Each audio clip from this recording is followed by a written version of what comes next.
Um, I think that we need to start by just saying who we are. And I am Tish Gallagher from the Board of Health. I live on East Second Street on Bull Hill. David Bechtel, I'm the physician of the group, and I live on the Strand. Jackie Madsen, I live on West 7th Street. Susan Brockman on Second Street. Okay, I'm Kim Jones. I work for Community Collaboration of Delaware on Delaware Street. I'm Antonina Tintel. I'm the city administrator. Rick McCabe, the chief of police. All right. And Susan, would you like to do the introduction? We have tonight with us, Kim Jones, and she is the deputy director for the CCD program, which means Community Collaboration of Delaware.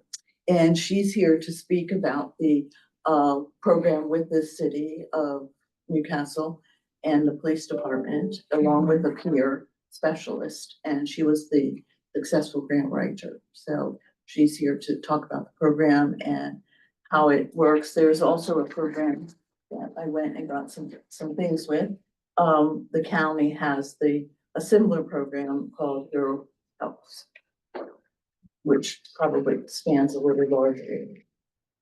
Yeah, it's a little bit of a different A program. little bit of. I can't take credit for the grant writing. That was all Okay. Tina Sugar, the captain of Newcastle City Police Department. But it is a really good collaboration between the two organizations. And do we want to go through the slides? Probably wouldn't hurt. Okay. Are you okay to turn around and take a look at that? So, Kim and I did this. You can see the date on there. We did this for a transportation safety summit back in April of 24. And it was this program was relatively new when we did this. So just to give you some background, this grant was, it came from the Criminal Justice Council, through a COSOP program. And it's designed specifically for police agencies to, and we'll get into, the parameters, but it comes to the police department, based on a lot of research and a lot of data analysis. So, what this basically is, it's a collaborative approach to behavioral health and substance abuse. So there really are two elements to this. And we'll get into that in a second. This money comes from the Justice Assistance Program or Justice Assistance Bureau through COPS, the Community Oriented Policing Services. So anybody that's ever heard me speak publicly, I talk a lot about community policing. And typically when you hear community policing, you think about, outreach programs and us going into schools and having events where we're, interacting with the public. But the reality is COPS has identified community policing as a philosophy that promotes organizational strategies that include systematic use of partnerships and problem solving techniques. So that's where Kim comes in. That's where the partnership comes in. We're referring, we're basically deferring to the subject matter expertise.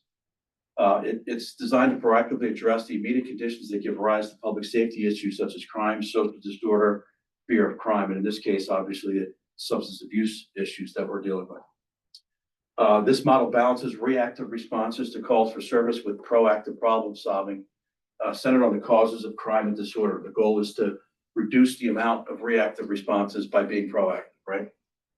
And then it requires police and citizens to join together as partners in identifying and effectively addressing these issues. This is where the city of Newcastle is really special. So where do we know that we have support?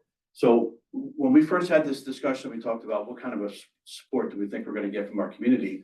We referred back to this. This was a few years ago when we hosted Lend a Hand, Save a Life. This was a very generic CPR class where you're not getting certified, but you're just basically being given some basic overview of what it looks like, what you can do it's about creating enough confidence and comfortability to intervene if somebody were to be in crisis. So that we got a huge response from that. That's one of maybe 3 or 4 classes that we had, and the room was packed. So everybody walked out of there feeling much better about if somebody were to have an issue, they could deal with it. So based on that, we felt like we were in the right place to try to start a program like this. The money comes from the Bureau of Justice Assistance, right?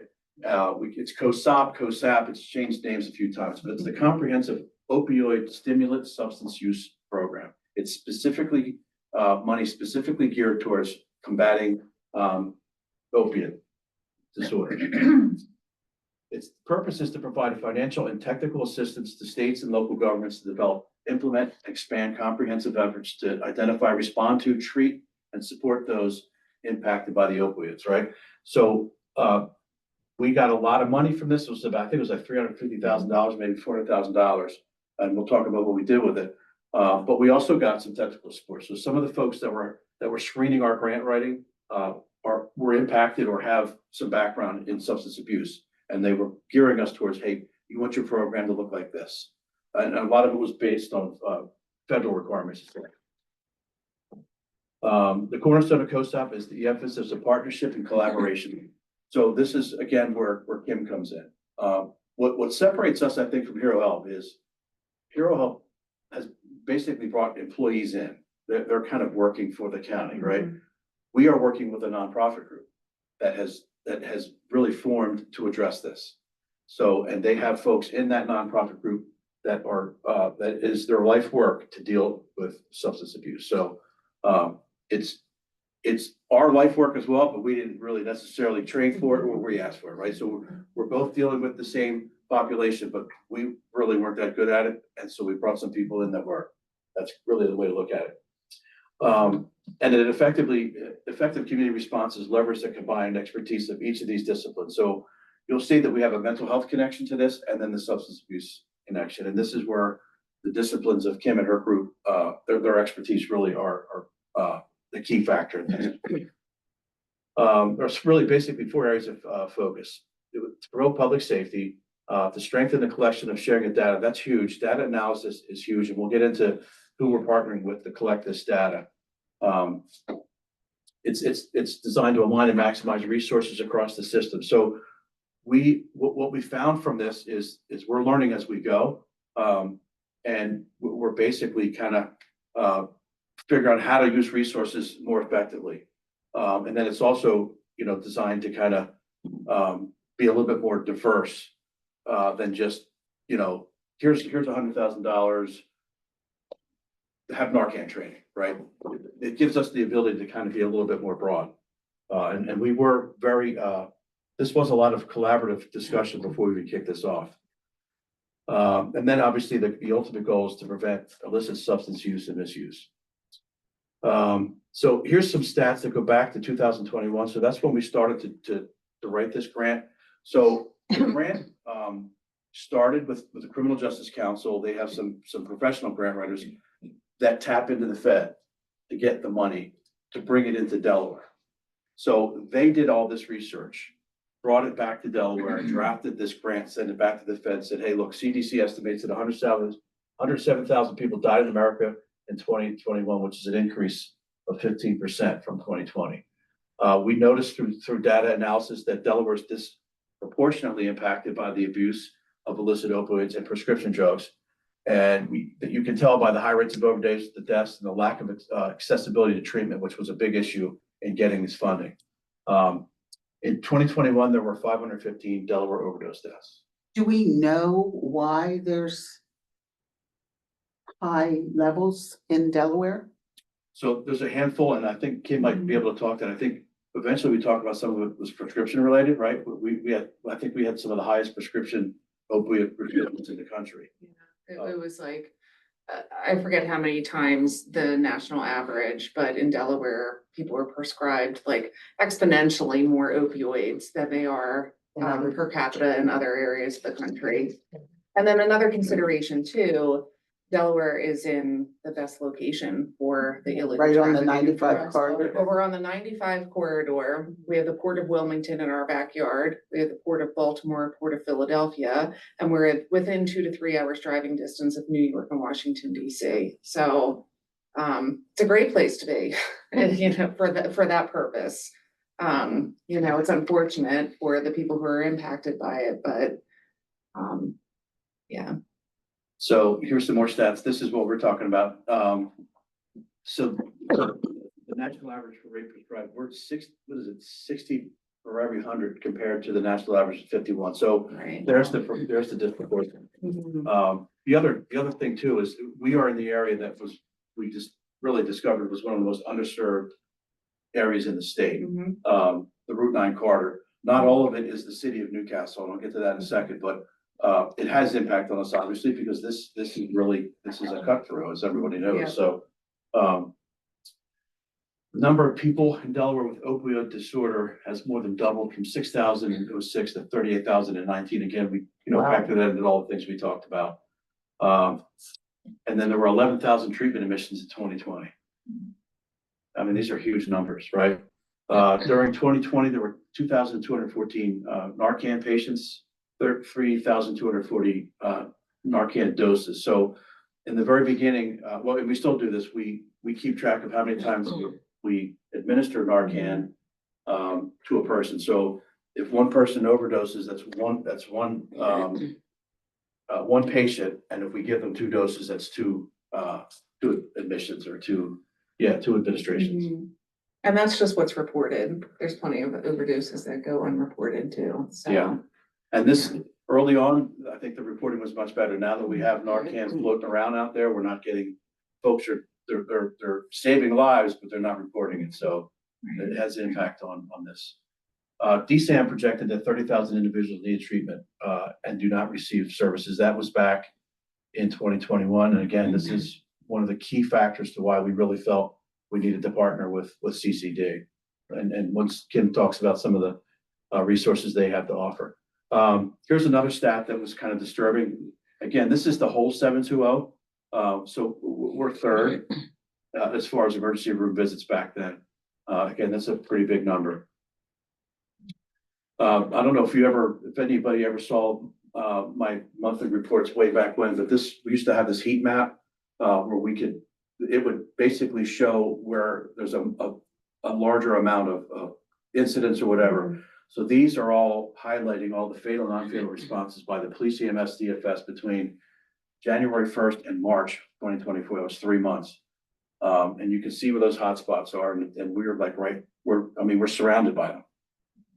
And this, I've said this about a lot of things. I could show you shootings. We'll have the same map. Violent crime has the same map. So there's a story. There's obviously a connection to all this. Some of the surveys that they figured out that some of the data they got from surveys that helped with funding came from the National Survey on Drug Use and Health. So 44 million adults in the U.S. with this substance use disorder, 19.4 million have a mental illness. And I think most people will tell you that number is probably higher, that those 19.4 just aren't getting treated or haven't been diagnosed. Some of the common risk factors that those with mental illness tend to self-medicate to cope, right? So that's the connection between mental health and substance abuse. And we could probably make an argument that almost every call we go on has some kind of nexus to both of those, one or both. I apologize for this. This computer doesn't have the right program, but some of the things that cause this: childhood trauma, abuse, physical, verbal, emotional, neglect, PTSD. We see a lot of that, especially in our veterans, and police, fire, and EMS now. Psychological stressors, and then divorce. These are some of the leading causes for some of the folks to self-medicate. So the first part of this was we brought in a clinician. We worked with another nonprofit group, Partners in Public Safety and Solutions. That's run by a retired county police officer who has a passion for this. So she basically brings clinicians in, and then she's kind of like the conduit to other police departments. So I think she's got 3 or 4 police departments in the state. She's one of a handful of folks that provide this, but so that's who we contract with. So some of this COSAP money is being used to fund our clinician. And then some of the services behind the scenes. She rides with our officers somewhere between 8 to 12 hours a week, and goes on all the calls we go on. But when she's with us, is able to maybe have that conversation with somebody who's in crisis, so that the uniform could take a step back and let kind of a non-uniform conversation start. It's been effective. But again, we've been doing this for so long, we actually we're teaching her how to interact with folks that are in crisis, because we do this 2 or 3 times a shift. So I think I'm gonna let you take over from here, because this is Okay. your expertise, right? Okay, thanks. I'll come up here so I can press buttons. So just to kind of build off of where we were, the mental health clinician is really focusing on those crises, mental health specific crises. So CCD comes in when there's substance use involved. And typically that means somebody has a co-occurring disorder, because usually the folks that we're working with have a substance use disorder, and quite often have a co-occurring mental health disorder as well. So it could be, you know, anything from depression, anxiety, schizophrenia, bipolar, you name it. But for those instances where it's strictly mental health, that's where the clinician that Chief McKee was talking about steps in. We step in on all the other things. But our goal is not to necessarily get someone into treatment. I mean, ultimately, that would be great if everybody that we encountered said, yes, please sign me up, take me to detox, you know, take me to Rockford Meadowood. That's usually not the case, but typically there are a lot of other factors that are going on in the person's life, the social determinants of health. So it could be things like food insecurity, housing insecurity. You know, everybody knows what's going on with Delmarva these days, so maybe they can't pay their gas bill. You know, there could be any number of things. We've encountered individuals who don't have clean clothes to wear. So we're gonna take the steps to address all of those needs and help individuals solve those problems. Because once they have some of those problems solved, then they might be able to start having a conversation with us about seeking treatment for substance use disorder. One of the first people that we encountered in this program had an issue with family services. And so we were able to get him connected to an organization called Classy, which provides free legal services for people who have involvement with youth and family services. So, you know, if they have an issue where they've lost guardianship or something like that of their children, and had an upcoming court date and had no transportation to get there. So our focus was not on let's get you treated for substance use disorder, but let's get you to court so you don't miss your, you know, your court date. And so we were able to get him bus passes, and one of our first clients, and we're still in touch with him almost like probably twice a week now, I think, about on average. Our peer that works in the program, his name is CJ. He would know people's names and circumstances right off the top of his head better than I do, but he's been really engaging with people. So the social determinants of health are all those things where that affect your life. So it's all the things that you know, where you live, what you learn or know, where you work, play, worship, age, all the things that affect your health, functioning, quality of life. So we look to address some of those things. So the police are obviously the ones that are making contact with these individuals, and then they provide that information to our peer specialists through a database that's used called REDCap. And so our peers are able to log into the database and see that police contact has been made. And they know through the notes in the log if it's safe to go visit that person where they live or where they had contact with the police, because sometimes they're unhoused. So or there might be a note in there just to contact the person via phone. And that's just for the safety of our individuals. But so it starts with the police contact, and then our peers will provide the outreach to those individuals. And sometimes our peers are just out in the community talking to people, so they might encounter individuals that way as well. So this is what makes this program unique. That right there is a card, that's a copy of a card that all of our officers have. We have thousands of these floating around.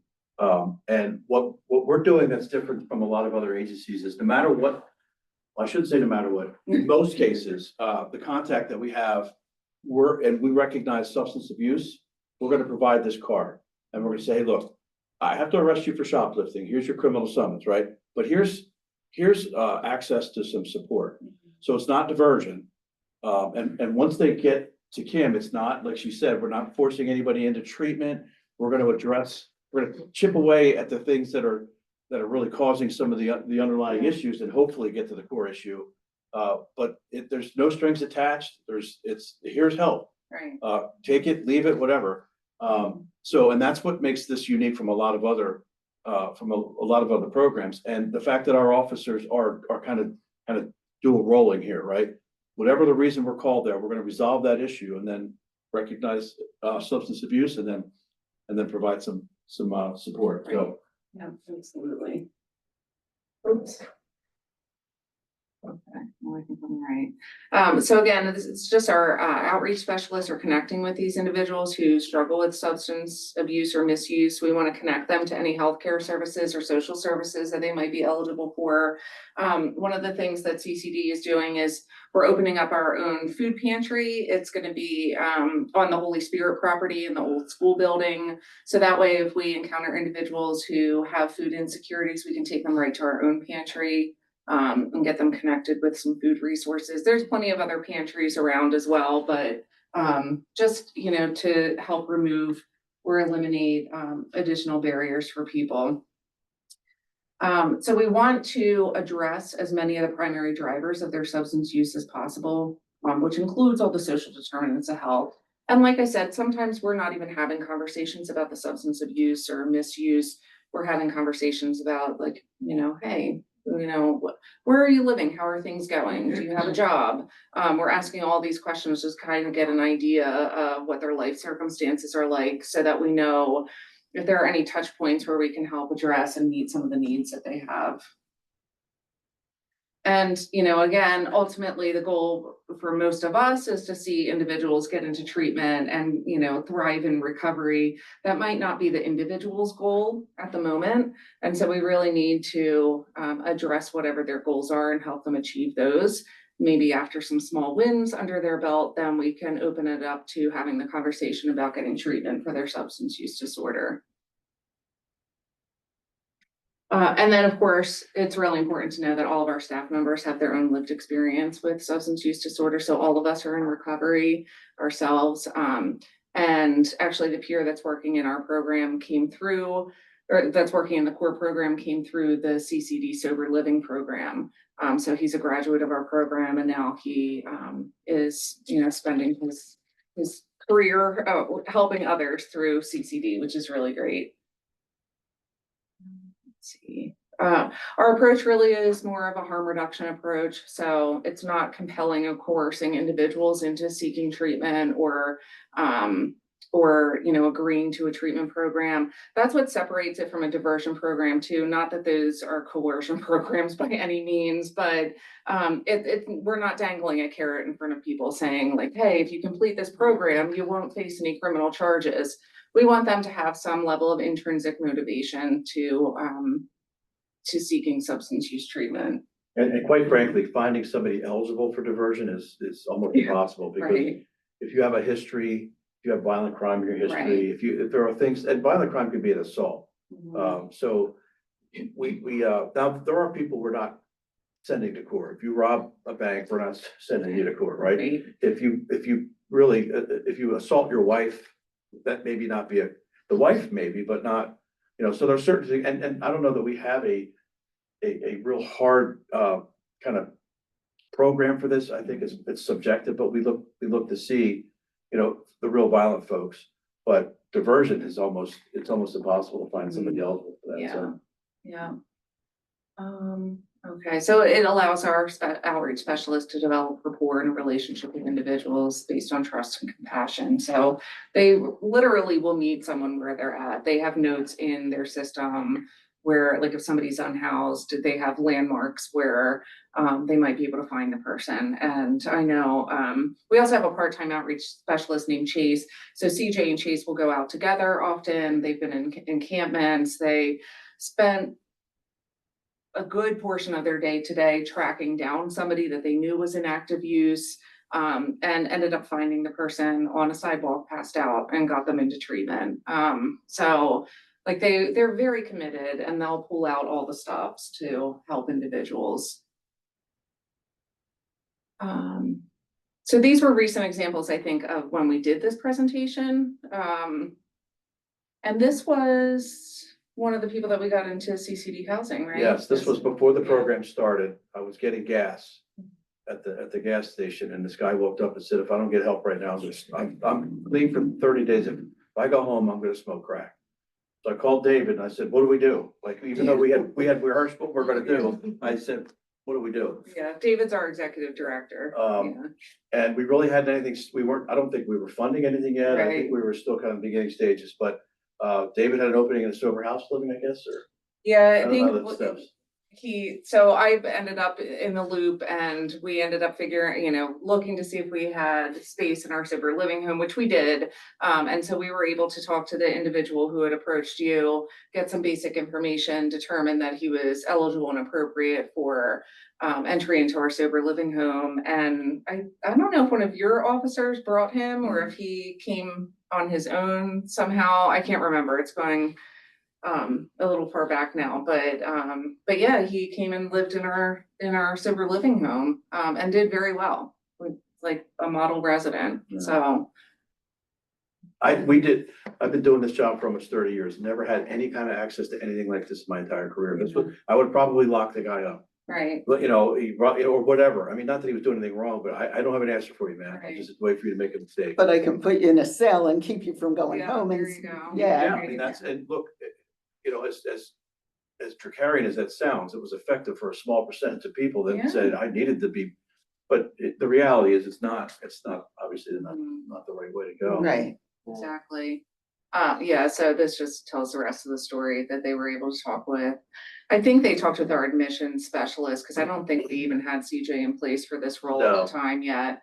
I But don't we were even think able. Chase was there yet. Yeah, no, But but we were that's able. amazing that the person even approached you, Yeah. because a Yeah. lot of those folks, would have a kind of a built-in thing against Right. approaching a policeman, so. Yeah. Well, yeah, you Good would for think that that, person. you would think that, but actually, it was very prevalent, back in the day. Some people would actually do things to get caught. Mhm. And Right. so, Get off the street. but just to walk up and say that, yeah, but and that's where we really were frustrated because we didn't have any answers. They were coming to us, help me, help me, help me, and we're like, I don't know what to tell you. I mean, Right. Yeah. so. And sometimes we don't have the answers either, but we have a lot more connections in through community resources and other treatment providers and things like that.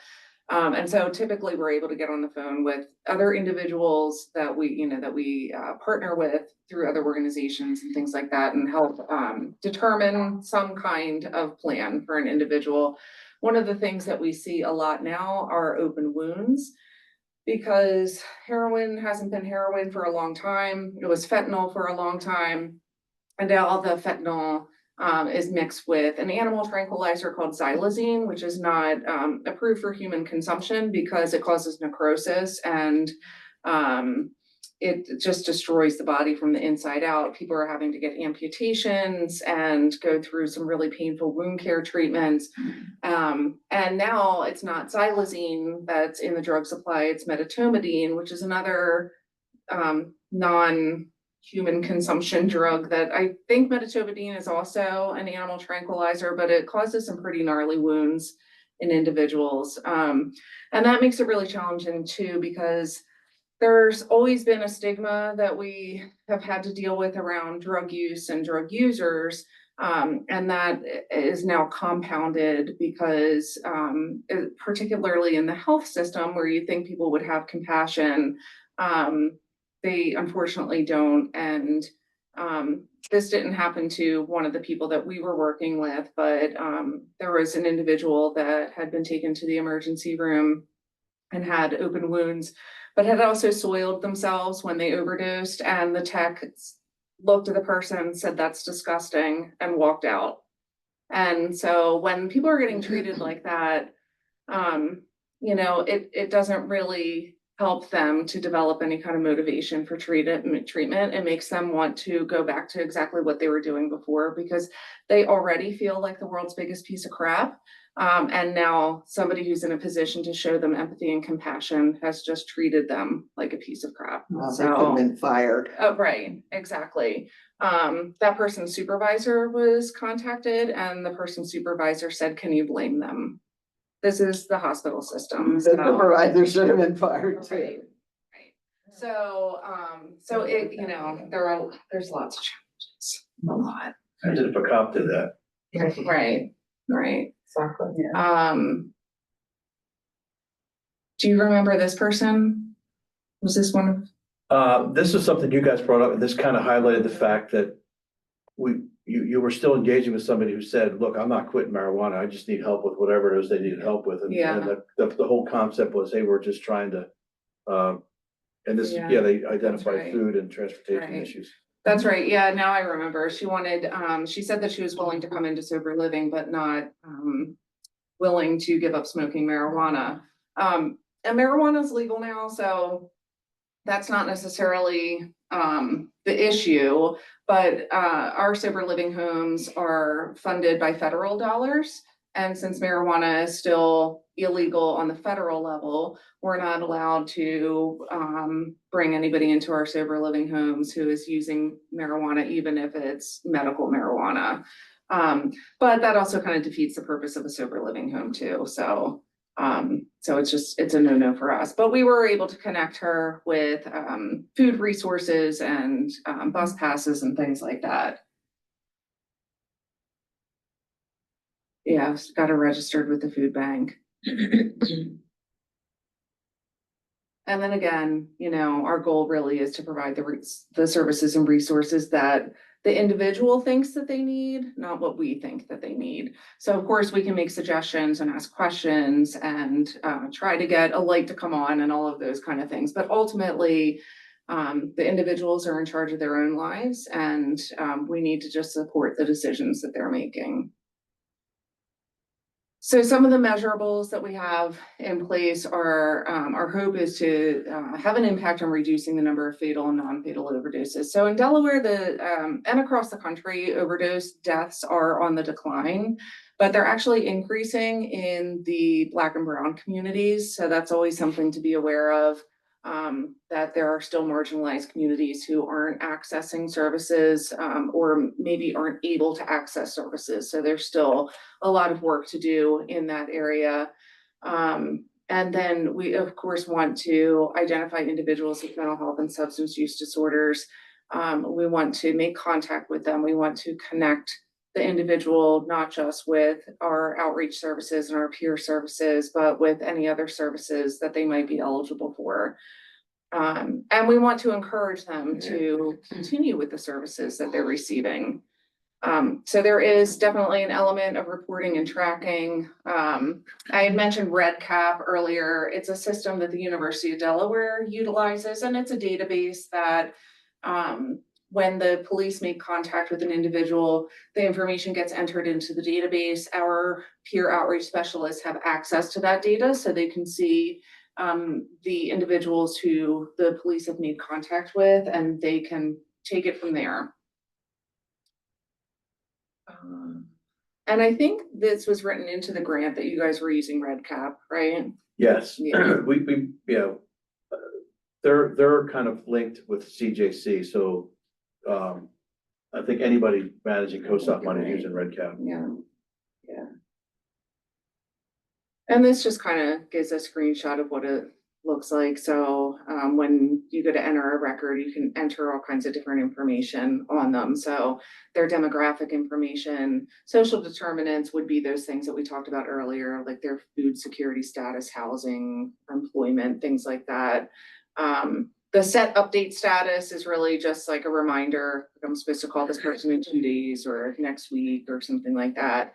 It allows us to track their legal status. So if they have open charges, if they have court dates coming up, things like that, any treatment or follow-up. And then the time since calculator is just how long it's been since we've made contact with that person.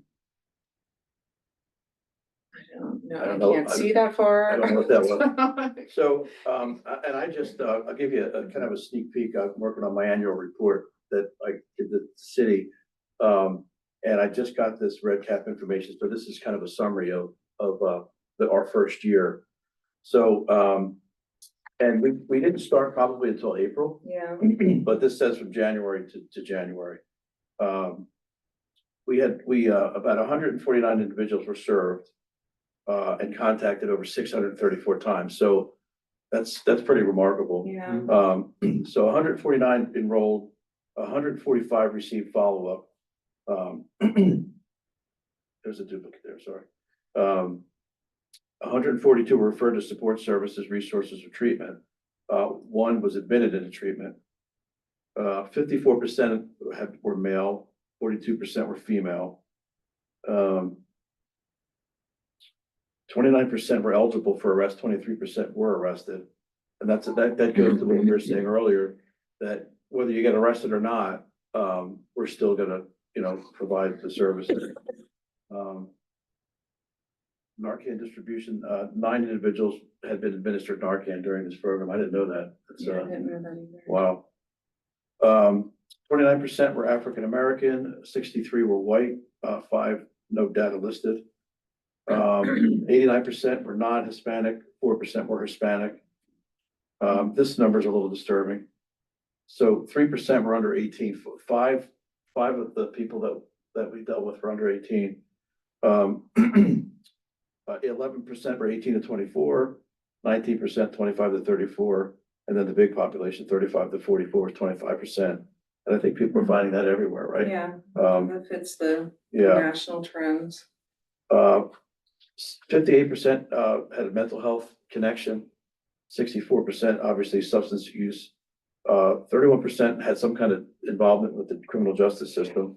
9% were involved with domestic violence issues, 8% homeless, 3% juvenile. So, and 2% were veterans.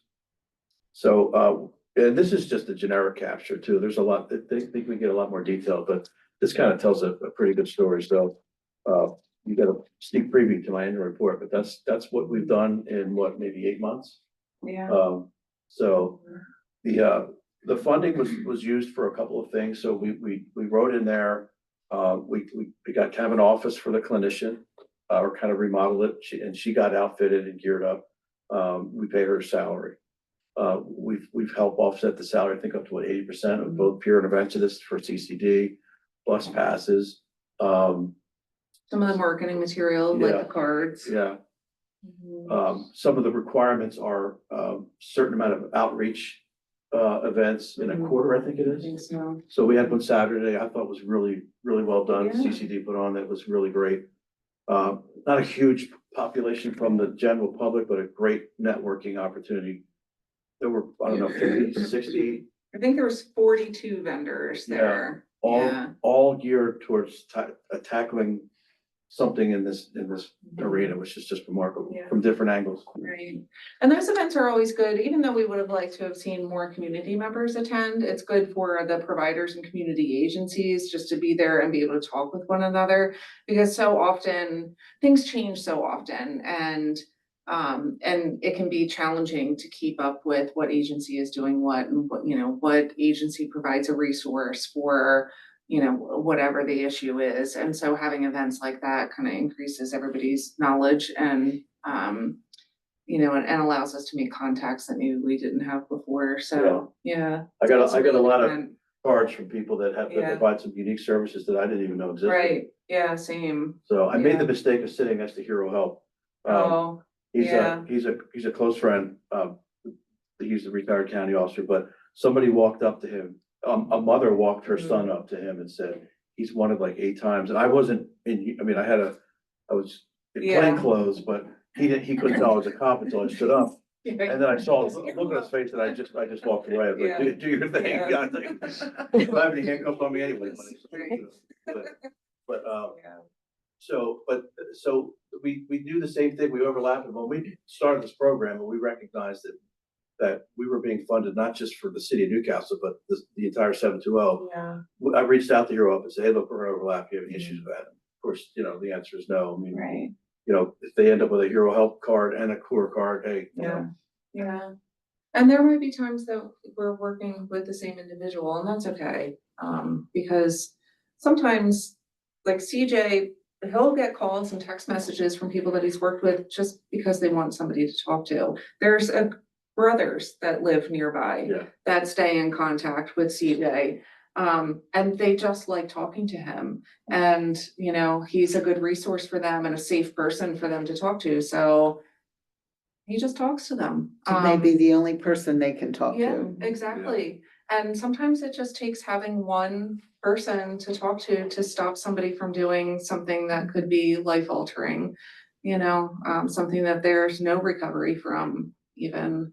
And so, if he can be a lifeline to somebody or just a listening ear, then, yeah, he's more than willing. He's been on the receiving end of my rants plenty of times too, so. He's a great guy. I like talking to CJ. Yeah, I do too. He's real cool. He's a cool guy. All right, that's where it ends then. So Okay. each person gets entered in the red cap list, so if you're in contact with someone else, you look on the list to see if they've been. Yeah, so we can go Address back into before. Red Cap and see, if there's been any previous contact with that person.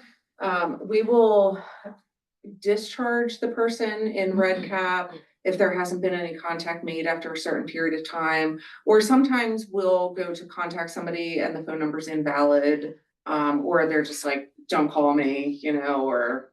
I think, were you something asking like though, that. if another program entered them into Red Cap, would we be able to see that? Yeah, that's a good question too. I'm not even sure if we, I don't, I think. We don't can have almost- access to yeah. other Oh, we are. agency data. Oh, so it's Yeah. just your data. It's just only. ours. Yep. But let's say that Chief McCabe encountered somebody, I don't know, in June. And CJ attempted contact with that person, was never successful in making contact, but then, I don't know, Captain Sugar makes contact with the person. Earlier this week, CJ can see in Red Cap that there was the previous encounter in June and now this one. And that's always good information too, because then that's then his approach with somebody might be a little bit different. Like, hey, you've had a couple encounters with the police now, like this, seems like maybe it's escalating, that sort of thing. So, yeah. Yeah, but we're not, without a consent form, we're not allowed to share information with other agencies, or they're not allowed to share with us. So, but there are times like if we're doing street outreach, that's a little bit different. So if they're walking around in encampments or working with unhoused people, let's say that they encounter somebody who has some significant wounds that might need to be treated. We don't offer wound care services, but other agencies do. So they might get on the phone with the outreach team for another agency and say, hey, we encountered a guy named Joe today. Here's where he's staying. He's got some pretty bad wounds. Can you send your nurse out there to check on him? So, we do things like that. So. What are the chances your funding's gonna be able to continue? So this program's funded, we're fine, we have the money. For how long? I think the end of 2025, but we have the ability to extend if we don't spend it all, and I don't think we're gonna spend it all. Yeah. So we should be able to extend this for another year. Before you have to go back into grants or whatever? Well, yeah, I mean, that's where things get a little hairy, right? Yeah. So, that pool is drying up for sure. Right. So I think what a lot of let's say Milford has kind of converted their program into a city project. It's not as extensive as ours. I think I think it may just be a clinician, but, I mean, this is unique enough that we think that, if we can start to get some exposure, Mhm. and some recognition maybe outside of this area, I think we may, the goal would be to try to get maybe some more federal funding for this. So, Yeah, and then just from our perspective, from the nonprofit perspective, there's always, I don't wanna say there's always grants that we can apply for, but we're always on the scouring grants to see what might make sense for us to apply for.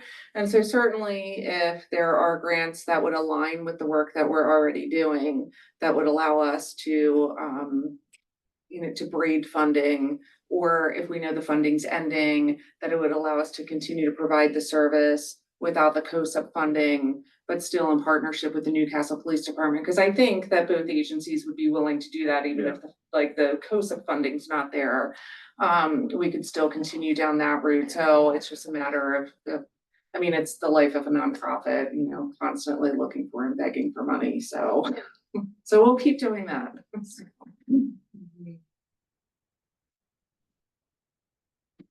Anybody have any questions? Thank you. Yeah. Thank you. Yeah, we really appreciate that. Yeah. Yeah, as the Very Board of interesting. Health, we're still trying to kind of find what our role is Mhm. in all of everything. Yeah. But certainly just health promotion and information. Yeah. And that kind of thing is where we see Yeah. kind of ourselves going. And so knowing what's available and what other Mhm. collaborations are going on is really useful. And Community Collaboration of Delaware has the core program with the police department, but we also have our sober living homes.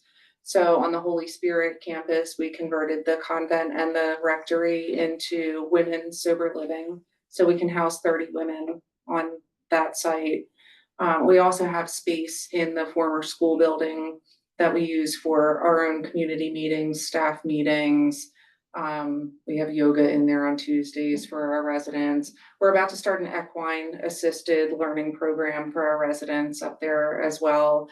And CJ and Chase both have offices in that building, and that's like their touchdown spot for when they're not out in the community doing things. We provide Narcan training, so I did bring Narcan kits tonight. Yeah, I brought 10 too. And then some CCD swag for everybody too. But if you're ever encountering somebody who uses substances or knows somebody who uses substances, feel free to encourage them to reach out to us. We'll come to wherever the person is to provide the training and to provide the kits for as few as one individual and as many as however want to attend. A lot of overdoses, in fact, most of the fatal overdoses happen inside of a home. And so it's really important that everybody have Narcan. I take it with me everywhere because you just never know, like, go use the bathroom at Wawa, somebody could be overdosing in the stall next to you, you have no idea. And I'd rather be in a position where I can save a life than say, shit, I should have had my sorry if that's on record. I should have had my Narcan, but yeah, so I did bring that. I'm trying to think of what else. We have our men's house down on 7th Street in the historic Newcastle, and then we have 2 other men's houses in, I don't know the name. Do you know the name of the neighborhood that the Smallwood house is in? Yeah, it's Not Swan. it's one. It is Swanwick? Okay. And then I have no idea what the neighborhood is that our Chiming Road house is in. It's off of 273. Yeah, Stratford maybe. Maybe, Yeah. yeah. Every time I drive there, I'm like, I need to remember this neighborhood, and every time I leave, I'm like, where was it? Can you back up for a minute? The Yes. equine, Yeah, what's so that? equine assisted, it's basically equine assisted therapy. So they don't ride the horses, but it's a program where it allows so some of our residents have never seen a horse in person, ever. They've never encountered, how massive these animals are, and the horses have like their own distinct smell, like they've never experienced that. And so we've partnered with an organization called Courageous Hearts, and they're going to bring the horses to the Holy Spirit site where we have our women's program. And they're going to run 2 programs on Wednesdays. So in the morning, I think the women are scheduled in the morning, men are in the afternoon. But essentially they work with, it's a facilitated group, and a therapist does the facilitation, and they're not even encouraged to touch the animal. They can if they want to, but it's entirely up to them. But it's really designed to help them learn about things like trust. You're in the presence of a massive animal that weighs a couple thousand pounds who could, who could hurt you if it wanted to, I guess. They're usually pretty nice, but so for somebody who's never been around a horse, that might be a little scary. I know some people are just kind of scared. My husband is afraid of horses. I don't know why, but okay. So like, it might be an opportunity for them just to learn to even just reach out and try something new. And we've seen that before. We took our women to, it wasn't the Kalmar Nickel, but it was another tall ship that was in Battery Park for a period of time. And some of our women and the men went too, some of them had never stepped foot on a boat, had never seen a wooden ship, which isn't that unusual. A lot of people have never seen a wooden ship, but you know, that a few of them were able to climb up to the upper portion, and that was you know, people who were afraid of heights. And we had like a demo with the horses last fall, and it was really interesting because we heard from residents who said, well, I only touched the horse because I saw my roommate touch the horse, and I thought, well, if they could do it, I could too. And that seems like such a simple thing, but when you think about it in the larger context of life, you know, like I tried something scary because somebody else showed me that they could do it too, and it wasn't, nothing bad happened, you know, so. It's pretty cool. Yeah. I volunteer with Paws for People. Oh, yeah. But, cool. yeah, Yeah.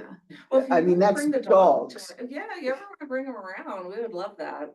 So, yeah, could work on that. we try to expose them to unique opportunities if we can, because a lot of people that we work with have never been outside of what they've known, which is, you know, growing up in environments where the first time they used drugs was with a parent. You know, some of the women that we work with, were pimped out by their parents, mom and dad, or mom or dad. Holidays are rough for them. Yeah, holidays are very rough for them. Some of them have children that they'll never see again. They've lost their rights to entirely. Some of them have had family members agree to take a child on a temporary basis, only to tell them when the time is, you know, for them to have the child back, that I'm not giving you your child back, and fight the parent for custody. And, you know, a lot of things that are really difficult for the most resilient and well-rounded person to have to think about dealing with. But then when you think about the person who doesn't have the resources and doesn't have the education and maybe hasn't gone through, you know, therapy to, you know, deal with their traumas and things like that. And the expectation is like, okay, well, just do what the rest of us do, go get a job and pay your bills and handle your responsibilities. But there's just an assumption that they have all the tools and resources to do those things, and they don't. And sadly, they encounter a lot of situations where they don't get a whole lot of empathy or compassion. And not that they're innocent in like all the things, you know, it can be a really challenging population to work with, but when hopelessness is your baseline, then it becomes a little more understandable why reactions and behaviors are what they are. So. How long are they allowed to stay in residence at Holy Spirit? Like, is there a limit or? There's not, we don't put a time limit on our residents because we know that some people just need to stay in a sober living environment to stay sober. We do have our step down houses, which we use for people who are a little further along in their recovery and have demonstrated some responsibility and accountability in the recovery community. And so we're not as hands-on with those individuals, but we still provide services to them and touch points and whatnot. So in our men's house, we have a gentleman who's been living with us for almost 4 years now. And CCD really is just his family. His mom passed away years ago. He's never had contact with his dad, and there are no other family members that he knows about or has contact with. And he's a little bit of an isolator too, so not like the most socially outgoing, but he has a couple of friends in CCD, and he's not going anywhere anytime soon, and that's okay. We have a woman that's been in our program for a little over 4 years now. And she has said, and she's in her 50s, that every single time she's left sober living, she makes it for a few months, maybe a year or so, but every single time she has relapsed, and she's so afraid of relapsing that she doesn't want to leave. So we keep her. Most people stay, I would say, like 6 to 9 months. Yeah. Some of them stay a little, you know, longer than that. We have several residents who have been with us for over a year, but the average is about 6 to 9 months. And out of curiosity, is everybody trained on Narcan in the room? Yeah. Yes. It's been a while. I'm a retired school nurse, so it's been a while, but Do you want me I to just was do a quick trained. refresher? That'd be Yeah, why don't great. you It's do been a that? while Yeah, since I okay. And I did got it. bring. I did it at the bar hall here. Do you have the slides? Do you wanna open this up? It's a little easier to go through the slides so you can just see some information on it, but it won't take very long, I promise. Has everyone in the room used nasal spray before? Yep. Okay, then you know how to use Narcan. So, here, I can, or you can go to the next one, that's fine. It looks better, maybe it's your computer, it Yeah, looked it better does. on my computer. No, it's something, this is. Oh, okay. Just real quick, in Delaware, we have two different Good Samaritan laws. So these protect individuals who are overdosing or experiencing a life-threatening medical emergency from receiving criminal charges just because they're overdosing. So that used to be a problem years and years ago before this law went into effect. So it would prevent people a lot of times from calling 911 because they were afraid of being charged with a criminal offense because they were overdosing or under the influence. And then there was like an addition to the law, which is the second one, the subsection 6801. This protects people who are administering naloxone or rendering emergency care or assistance to somebody who's overdosing or having some life-threatening emergency from civil damages. So the only exception is if like you're negligent or you're willfully causing injury. So like, you know, kicking somebody when they're down kind of thing. So if you're purposely causing damage to them while they're overdosing or experiencing medical emergency, it wouldn't apply. But it's important just to know that the person who's overdosing can't be charged with a crime because they're overdosing. And if you're providing emergency care to the person, they can't sue you in civil court because you broke their ribs when you did CPR on them or something. So just a few things to cover real quick that will increase the risk of overdose. And this is always really good to know, especially if you're ever working with or know somebody who is a drug user. Tolerance shifts are really important to be aware of. So if somebody is coming out of treatment, if they're coming out of detox, or if they're coming out of jail or prison, and they go back to using, typically what happens is they're going to go right back to using what they were before, usually in the quantities that they were using before, but they're definitely not going to have the same tolerance that they had before.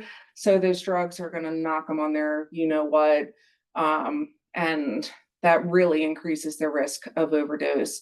Anytime drugs are being mixed. So for example, if somebody's mixing opioids with benzodiazepines like Xanax, they're both respiratory depressants, or they're mixing benzos and alcohol, for example. Mixing drugs can always increase risk of overdose. Of course, if they have comorbidity issues and physical health issues, that might be problematic and increase the risk of overdose. Obviously, nobody knows exactly what's in the drug supply. We never know what the strength is of anything that's in it. And so, you know, kids could be at a party taking pills that they, you know, they're press pills. They all look like oxys, but one kid's getting like a super enormous strength of fentanyl, and the other kids, there's nothing in it. There's just no way to tell. And then when somebody changes their route of administration, so if they go from snorting to injecting heroin, for example, then that could be a risk factor. And then the worst one, the biggest risk factor, is using alone. And you can't reverse an overdose on yourself. So that's always problematic, but there are answers to that. So these are just some of the signs of an overdose and just the differences between somebody who's really intoxicated or high versus somebody who's overdosed. I would say in an emergency situation, err on the side of caution and just give the person Narcan. It's not going to hurt them. I could take it right now and nothing would happen. It's only going to work if the person is under the influence of an opioid. But if they're overdosed, you're going to see pale, clammy, bluish gray skin, depending on how long they've been overdosed. And you'll notice this in people of color as well. People with darker skin tones, you'll still see bluish lips, bluish fingernails or fingertips. If the person's breathing is infrequent or it's stopped, if they're making a really deep snoring or gurgling sound, it's not gonna sound like the person lying next to you at night snoring. If you've not ever heard the death rattle before, you will know it when you hear it. It's nothing like actual snoring. If they're not responsive to any stimuli like a sternal rub, so if you take your knuckles and rub it with a little bit of pressure on your sternum, it hurts.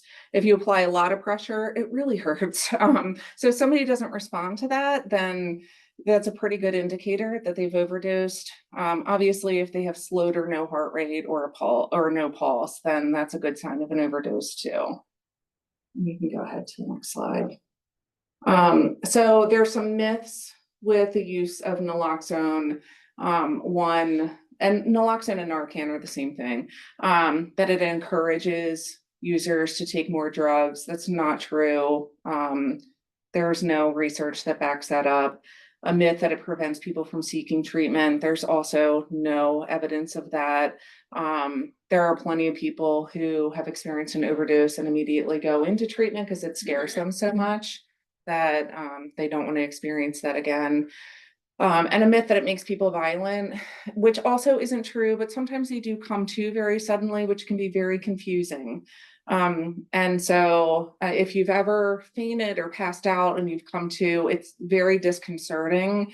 And so if the last thing you remember is shooting up or snorting your drugs, and the next thing you know, somebody is this close to your face or a bunch of people are around you, it can be very startling. And so the way that naloxone is administered can help, if it's done properly, can offset some of that. But a lot of times people panic and they just give dose after dose of Narcan until the person is like in full withdrawal and fully alert and not happy. And so that's why this myth is kind of prevalent. You can go ahead and switch slides. Naloxone only works on opioids. So I mentioned before that xylazine and medetomidine are in the drug supply now. Narcan, naloxone does not work on that. And the only thing naloxone is meant to do is restore normal breathing. It really is not meant to bring somebody to a full state of consciousness. It will send somebody immediately into withdrawal because it blocks the opioid receptors. So again, the goal is not to get them to that state. It really is just to restore their breathing until EMS can arrive and take over. It reverses the effect of an opioid, so some withdrawal effects could occur. Typically, that's going to be vomiting because they're going to really feel horrible if they're in withdrawal. The amount of naloxone that we have in these kits should not cause severe withdrawal symptoms. I can tell you, though, that as strong as the opiates are, you may need more than one kit with somebody to be able to reverse an overdose. And it takes a few minutes for naloxone to have an effect. So I have a stopwatch on my phone. I just set that when I administer a first dose because 3 minutes, like 2 to 3 minutes, feels like a lifetime. And if I just waited what I thought was 2 minutes, it would probably be like 30 seconds. You know. And the other risky part with any overdose is there's always a risk of a secondary overdose. So I mentioned that naloxone blocks the opioid receptors, but naloxone doesn't work for hours upon hours. It works for about 30 to 90 minutes. The drugs are so strong that when the naloxone wears off, it can cause a secondary overdose because the drugs are still in the person's system. So that's why it's really important to call 911 and get the person care from EMS. They still have the right to decline going to the hospital, which often they do, but hopefully by then there's at least a support person that can kind of keep an eye on the person that can, and hopefully they have Narcan too, that can help monitor those things. Go ahead. So Narcan is super easy to use. Typically if you're encountering somebody who's overdosed, they might be slumped over in a chair. They might already be on the ground. You can just lower them to the ground. You want them on their back with their head tilted back. And all you have to do is peel the paper backing off of this nasal spray. It's already got the plunger in there, and you just stick it in the person's nose and press the plunger all the way down. So if you did Narcan training years and years ago, you had to screw a glass vial onto like this little aspirator thing, and you were only supposed to press it like half of it. Thankfully, we have moved away from that because most people in emergencies don't necessarily stay calm enough to manage through those things. So this, you really just put the plunger in their nose, release the dose, and then you wait. Obviously, you're gonna call 911 too. Go ahead to the next slide, please. And the paper backing comes off pretty easily. Yeah, it's like a little peel here thing, so, yeah, and then you can just blow through. There's 2 of these in each kit. There's also, because you might need more than one, there's a face shield in case you need to do CPR on the person. Yeah. I think I have this on my keychain just because I just keep it everywhere. And then within the kits, some of the CCD kits we have, because we give these out to users, to drug users a lot. So we have xylazine and fentanyl test strips in here so they can test their drug supply, because we want them to be informed users. So sometimes, you know, people will see that it tests positive for xylazine and they're like, I don't want to use it because they don't want to risk getting the wounds. And then there's more information in here too, so we have information about how to use the test strips and things like that. Most of the paper supply stuff that's in here is really for somebody who is an active user, but it gives them some information on resources and things like that. The most important thing for us, those of us who are reversing the overdoses, are the Narcan itself and the face shield in case we need to do CPR on a person. This just kind of gives you an idea of additional resources for obtaining naloxone, which can be done either through, you can go online to an organization called nextdistro.org. They'll deliver it to your house. Or you can just contact my organization and we'll bring it to you wherever you are. helpusherede.com provides some information on resources for getting connected to really any level of care that the person might need. So if they need detox, maybe they need a psychiatric facility like Meadowood or Rockford. It provides information on residential treatment facilities. So like your traditional 28, 30-day rehab kind of places, sober living homes. I mean, you name it, it's all on there. Treatmentconnection.com provides similar lists of services that are available. And then for people who are actively using, we, especially drug users, like to use alone because then they don't have to share their supply with other individuals or worry that their supply will get stolen if they nod out or they fall asleep or what have you. So in those cases, if somebody is insistent that they're going to use alone, we try to encourage them to contact the Never Use Alone number. And so there's people on the other end who are trained to time the responses from the person that they're working with. And if a certain amount of time goes by and the user's not responsive, then they'll contact local EMS and send them out to, to check on the person, basically. There's Do we also call them back, is that? no, you stay on the line. Stay Like on I the line. call and say, They use. I'm using a loan, I'm gonna shoot up, here's what I'm using. And so they'll ask a series of questions. So, I might not want them to call 911 because, I don't want Chief McCabe showing up at my door, but maybe Susan's my neighbor and she's a support person of mine. So maybe I want the first call to be Susan because she can come to my house and administer Narcan. And so they'll follow whatever steps you want them to take. And then there's also an app. I'm not as clear on how the app actually detects an overdose, but I've heard that it's effective. So we encourage people to contact the 877 number, but sometimes they don't want any human interaction whatsoever. So in those cases, we encourage them to use the Brave app. Now, the problem, of course, with that is that not everybody has a cell phone plan, and they might only have access to or be able to use their phone if they have access to Wi-Fi services. So, but we still try to encourage people to use these things when we can. I think that might be the last slide. Oh, and then just my info, if Can you need me. you share that info with me? I'll put it on our website. So you administer the second dose if what happens? Yeah, so you wait, about 2 to 3 minutes, yeah.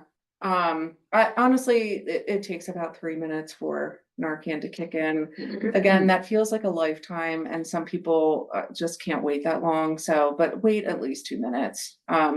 Because it does take a little bit of time for the naloxone to work its way through the system and to start having an effect. But in the meantime, you know, you administer the first dose of Narcan, you're on the phone.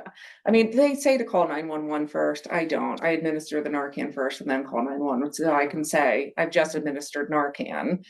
And then I have them on the phone and can wait for their direction. So that's the easiest way to do it. The question, does it matter what nostril you use if you have to administer the second dose? Okay. No. No, they used to tell you to alternate nostrils, but there's really no medical or scientific reason to do that. So whatever one you like better.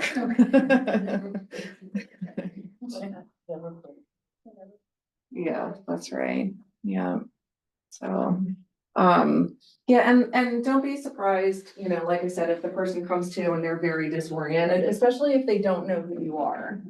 Because now all of a sudden they're awake and some stranger person is in their face So you want me and, to give out one of these? So these have, the division's information and yeah, ours have it in there Okay, too. that is- Yeah. Yeah, it's up to you. Yeah. I don't want these in my car. You're welcome. So, I'll give out- Yeah, the thing with keeping it in your car too is it's not recommended only because of temperature changes. So extreme heat and extreme cold is not good for the naloxone. Rats, I was But- just thinking, that should Listen, be in my car. I keep mine in my car too, so I keep kit in my car and I keep just the little nasal spray things in my purse. So, because I don't need all the other stuff, you Right. know, so. Just, you're welcome. I have a couple of extra kits if anybody wants one. That dog. You guys good on Good. Thank you. Well, thank you so much. Yes, It's thank you really very much. interesting to know that this kind of collaboration is going on. Yeah, it's a really good collaboration, and I think, one of the nice things too is. Like my father was a state trooper when I was growing up. And the police of today are not the police that I grew up with.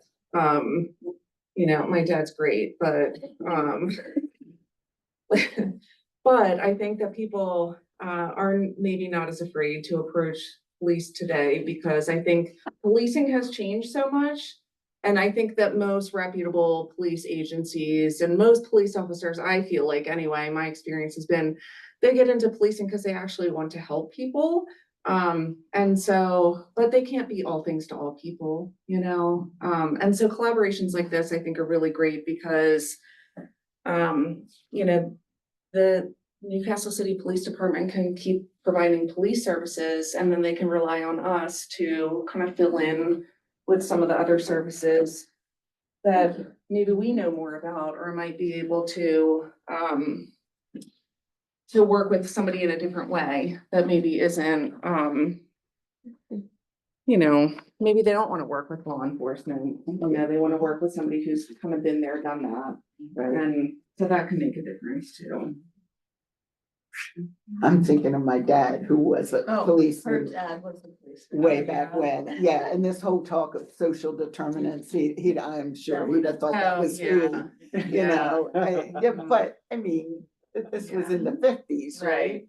So. Yeah, my I dad mean, was a we've cop in learned a the lot. 70s and early 80s and like even in the, you know, back in his day, you know, if they encountered somebody who had been drinking and driving, sometimes they would just drive them home, you know, and it was not, you know, not the way of the world today. So, but, he probably wasn't as nice as Chief McCabe is either, so not back then. I doubt it. There's a different expectation. of Right. police today than it was. Yeah, Back in the 70s when we Right. first started in the field. It yeah, was just Yeah, absolutely. So, Yeah. yeah, That's the nice way to put it. yeah, exactly. I loved her dad, but he was not a touchy feely. No. Yeah, he's not either.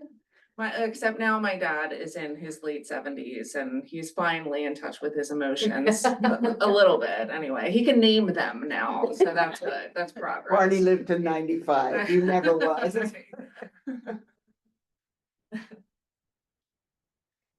Well, thank you so much. That was great. Yeah, it was really great. Yeah, and you have my contact info. It's in the bags too, so if I can help with anything, please let me know. And Chief, thank you. Thank you very much. Yes, thank you, Chief. Our pleasure. To get back to the regularly scheduled program. You want me to take these, Susan? I'm gonna take them down to the doctor at the. Oh, senior okay. center. That's why I think I'm gonna do. You want the extra CCD kits for her? Sure. Okay.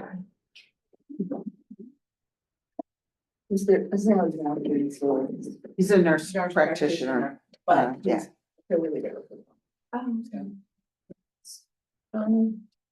Yeah, okay, I'll see, I'll look at them and then Yeah, I'll. so he ought to know about their He should. resources too. so. Well, I don't know. Have a good night, Thank you. everybody. Thank you so much. Yeah. See ya. Thank you. Here's the seniors one. Well, But they could. Maybe they'll know someone. Yeah. well, and I don't know whether he's only servicing people over 50. Oh, okay. You know, I think anyone can go there, can't they? I believe Yeah. it's in what, to that To that. doctor? yeah, Yeah, the clinic. yeah. It doesn't say. Mm-mm. And it's not restricted. I know when Christiana Care was there, they kept it to people over 50, I think, I don't know who that could be, but. or adults, at least adults, yeah. And I think he is an adult NP, so he's probably not seeing Probably not kids, but- saying under 18. right, right. So it might be worth pondering if there's anything in that, all that information that we just heard that has, I mean, except for us knowing about it, you know, is there anything else in there that we can use or work on? So just something to think about. If we could approve our minutes from the last meeting, which was October 29th. I don't know if I didn't have anything written down that I had a question about. I didn't know whether anybody else did or not.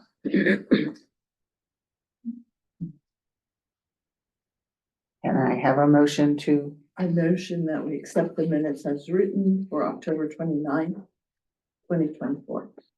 I second. thank you.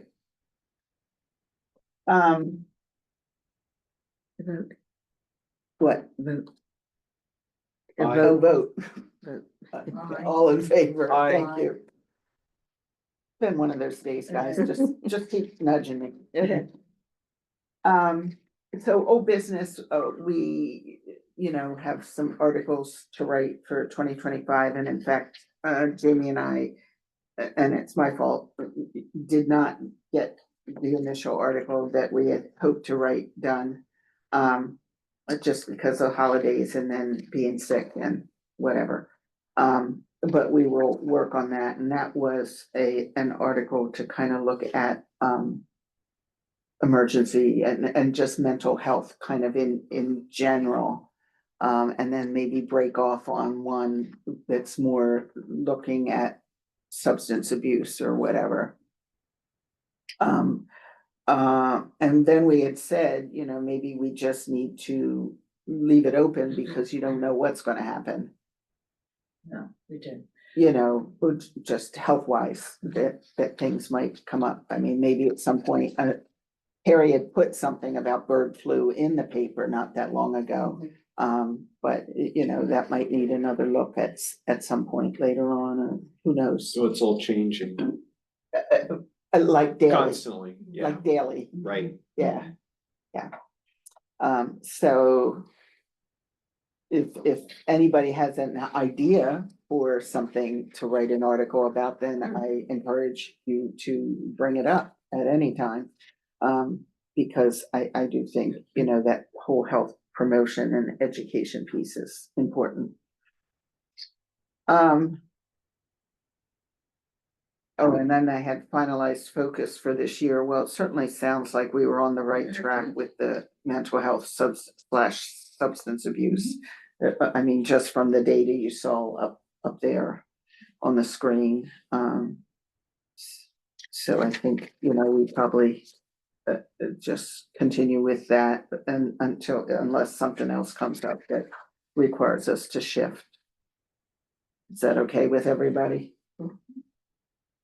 And the Newcastle Senior Center, since we met the last time, it's actually been in the paper. He's gotten to the point where he can start to advertise a little bit. So, you know, we weren't even, not all of us knew he was there back at the end of October. But I think he's been doing a lot of work trying to get things set up for him to do the independent practice. I guess there's some stuff he has to do within the state of Delaware. Plus there's insurance issues and all that he has to work on. But he's ready, I guess, to hit the ground running or so now. So if anybody wants to take a look at that, if you didn't see it, it's here. I have not met him yet. I've in and out of the senior center some, but I haven't, if he's been there, I haven't met I him. saw him, but he didn't introduce himself, but I saw two people waiting to see him. Oh, good. So he is actually, I saw. Yep, they were sitting there waiting. Yeah. So, 10 to 3, Monday through Friday, and Saturday, 9:30 to 1. yeah, 6 days a week. 6 days a week, but man, 10 to 3. When I was working, I'd have liked those hours. But he's just starting out. right, and we maybe have another, you know, we may be involved in another agency. Yeah. I would hope. Do I remember Natalie saying that he was also working out at Barnhurst, which isn't what they call it now, I know, but No, they don't call no. They don't call it 7 Stacks anymore either, but yeah. it. Holiday campus, or. We did include in your packet that you received in the mail at least, in email, the Article 2 of the city code. Because we said we were gonna start looking at that and give some ideas or information to Antonina. And I mean, there are some things on there that we just really aren't involved in. And there's some that are, so we need to take a look at that. And I don't know what your pleasure is, if you wanna do that tonight, or whether you just wanna take a look at this over the next 2 months, cause we meet again in April. And then really dive into it and try and do some rewording then. Does that make sense? Cause we've already, you know, had some time with those folks. But I wanted to point out to you that you do have it, and please take a look at it, and next meeting, come prepared to really dive into that and take a look at that and try and get that done.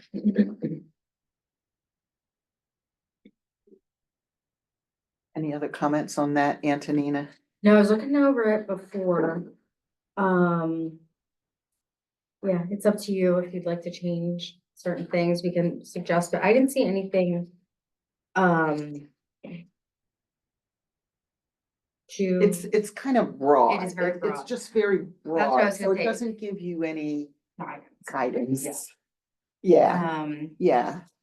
And I know that what was being done for quite a while was really pretty narrow in scope. I mean, this allows us to go pretty broadly, but there's 5 of us and we meet 4 times a year.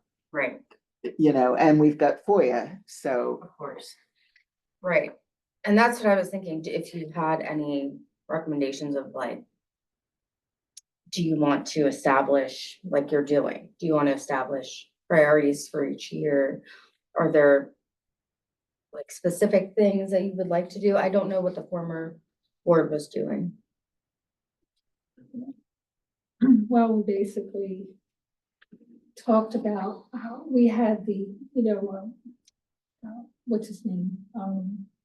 the inspector. Yeah. Oh, Curio. Curio, Mhm. yeah, he would come, and we would basically just discuss any issues that people saw in the neighborhood as far as, dilapidated homes, Okay. anything that could be a concern for health reasons as far as, if it looked like they needed to be condemned in the Mhm. backyard, the grass was really high. They were really the things that we discussed the most. Okay. We would discuss some health issues, like during COVID, Yeah. like what can we do, as far as, Mhm. putting up signs, stay 6 feet apart all that Right. during the height of COVID. Mhm. But that was the most we ever touched on anything like that. Yeah. Mostly it was just working with Furio. So would that be a? It was very narrow. Mhm. It's Is good. that a subcommittee on here, like? the- Well, it's on here. Yeah, I know. But yeah, when I started on here, that's pretty much We- What I we were doing, yeah. saw, and I was like, Right. you know, we need to do more or different. Not that environmental issues aren't part of. Right. So, and I see that we had a new person in and now he's gone. Yes, but we're hiring someone new who should be starting next week. Oh, okay, so Yeah. you have somebody else, so that's good. Yeah. That's good. So, I mean, because they were a good part, Absolutely. you know, we wanna continue that. It's not like we don't wanna do that. Right. It's just what else can we do to Mhm. improve the health of our population? And I think, you mentioned the last time, being more public facing, so talking about. And we can work on language on how to improve the code, but how, talking about issues facing, the public. So like right now, the bird flu, do you like send information to my office for us to share? Of course, we get information from the state, but are there, would you like to have 5 minutes at a council meeting to talk about these issues when they arise? Like, should you be alerting us, since you're in that field? When flu season comes around, like creating like promotional information or sharing promotional information with us about flu shot, things like that. I Yeah, don't know.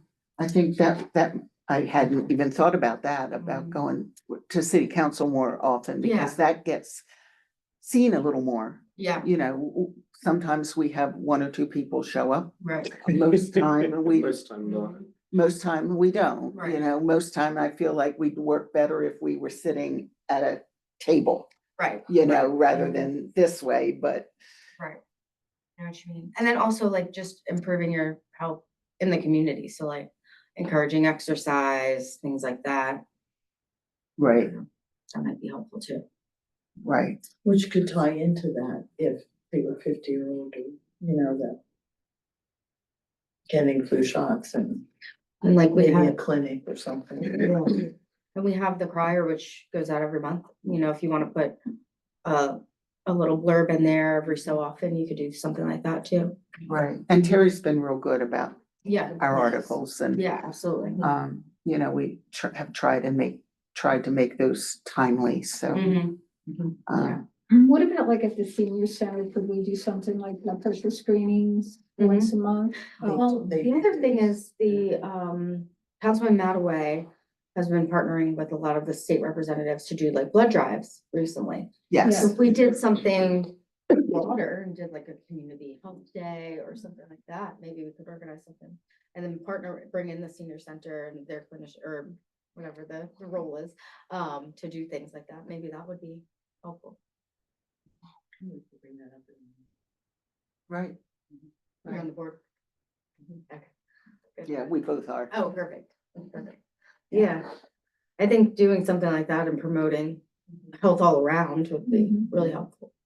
Yeah, and I thought about talking to Brian Mataway about that. I know he's planning another one or hoping to do another one sometime in the summer, another blood drive. Yeah. Again, there's only 5 of us, Right, so, right. but we could possibly do something Yeah. related to that or in conjunction with that. Right. Or help And- promote it too, Right. Pardon? and help promote it as. Yeah, And if I could help organize in any way too, just let me know. good, thank you. Yeah, absolutely. Thank you. And then we talked about helping with the National Night Out in August too. Yes, and I And think I think, I have that down there under Yeah. new business. oh, okay. Although we did talk about that under old business, but you can see how old it was because it said the Attack Addiction 5K. Well, we didn't meet in January, so. No. And I mean, that's when the FOIA thing kind of gets in your way, because you can't really do a lot of planning without being face to face. I guess. So. But we'll get to that. I think we can cross off the Attack Addiction. But we've got Separation Day and National Night Out, so we could maybe do something with those. Yeah, and if you need to convene, I know it would still have to be a public meeting, but if you need to convene more often, you got to. Right, Right. right. It just has to be announced a week ahead of time, right? Mhm. And we can invite other people besides CCD for National Night Out. I mean, they were interested in it, but I mean, there are other agencies probably. Right, right. And who's working on that, Nash? So the mayor was working on it this past year. We haven't determined a date for next, this upcoming year. But once we do, I'll put her in touch with you all and let her know that you're interested in supporting it. Good. Because I know they canceled it last year, so it will be a problem. We had all those people and that. Yeah, well, we did. We had some people lined up and I think it was weather related. And we couldn't hold it that day. So many, I think other agencies had to cancel too. It's a shame. Yeah.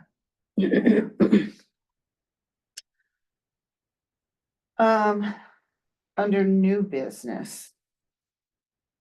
We had talked briefly about a survey of residents to give us more of a sense of what we need to focus on. I did a little digging, and I don't know whether I can put my hands on it right now, but there are some surveys out there that are done on either a national or statewide basis that we might be able to look into instead of doing our own, although it would be nice to. For example, the Behavioral Risks Factor Surveillance System, it's called the BRFSS. And I have some information here if anybody wants to take a look at it, but it's a survey that's done nationwide, but then it's broken down by where you're from. I don't know how close, like how deep you can go with that, like if it's just Newcastle County, if for the state, I can pass this around, it's a lot, but, or whether you can get down to, say, 19720, that's probably the best you can do is 19720. But it gives you some sense of what some of the issues are, and questions can even be added to it. And I do have a couple names that I found online that who are related, who work with this BRFSS survey within the state of Delaware. So I haven't contacted them, but I do have a couple names, and I don't know how long it's been up on, sometimes on those websites, you can see a date when it's been updated and other times there's not, so you don't know whether it's old or not.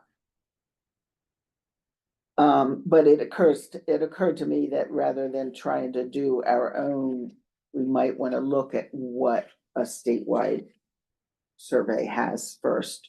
And I don't know, Antonina, how easy that information is to get. It looked like it was online, but I couldn't access it. It looked to me like the last one data that they had was from 2023, but that's relatively recent. Yeah. I'm looking right now. Okay, I do see 2023. It says they're working on website updates to comply with Trump's executive orders. So I don't know what that means or how long the data will be, but I'll download the 23 while it's here. That way we have it. And let's see. It looked to me like it might be really useful and maybe provide us with what we need. I wonder if the University of Delaware has. I would imagine. Yeah, that's what I was thinking. They do a lot of surveys.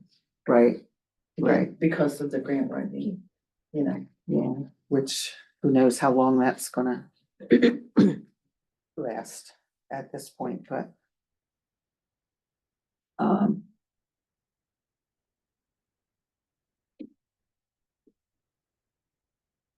So my suggestion would be that we do a little more digging on what's available survey wise out there before we go trying to do our own. I think we can do that if we really want, and it would certainly give us the most perhaps direct information, but it's work that maybe we don't need to do. How do you reach people to do a survey? Well, You can, the last one, they did a little survey about the dog park. I Yes, don't we know just how did much. one. We had pretty good, or, it's all relative, but we had a pretty good response to it. We shared it on our website and Facebook, and we got a good number. what's a responded. pretty good response? Oh, you're putting me on the spot. I can't remember the exact number. Sorry. It's okay. No. Roughly, I feel roughly. like it was around 75 to 100. No, not 75 to 500, but 75 to 100. It was for the dog park. So very niche topic. Right, Um, right, this one would be a little broader. broader. Yeah. So And what it's- you'd have to do is put it in the paper, but I would also wanna put it in the crier, Yes. because that gets to everybody. Mhm. And then then they you- go to a Go website. online, the website. Yeah, so you're still gonna get, then you're self-selecting. Right, right. Only people who would do that.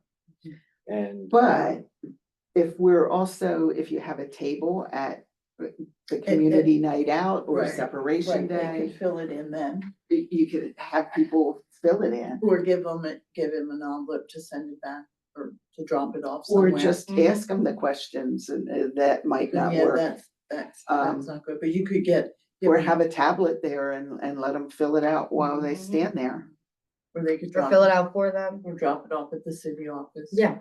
So Yeah. we have 5,000 residents. Mhm.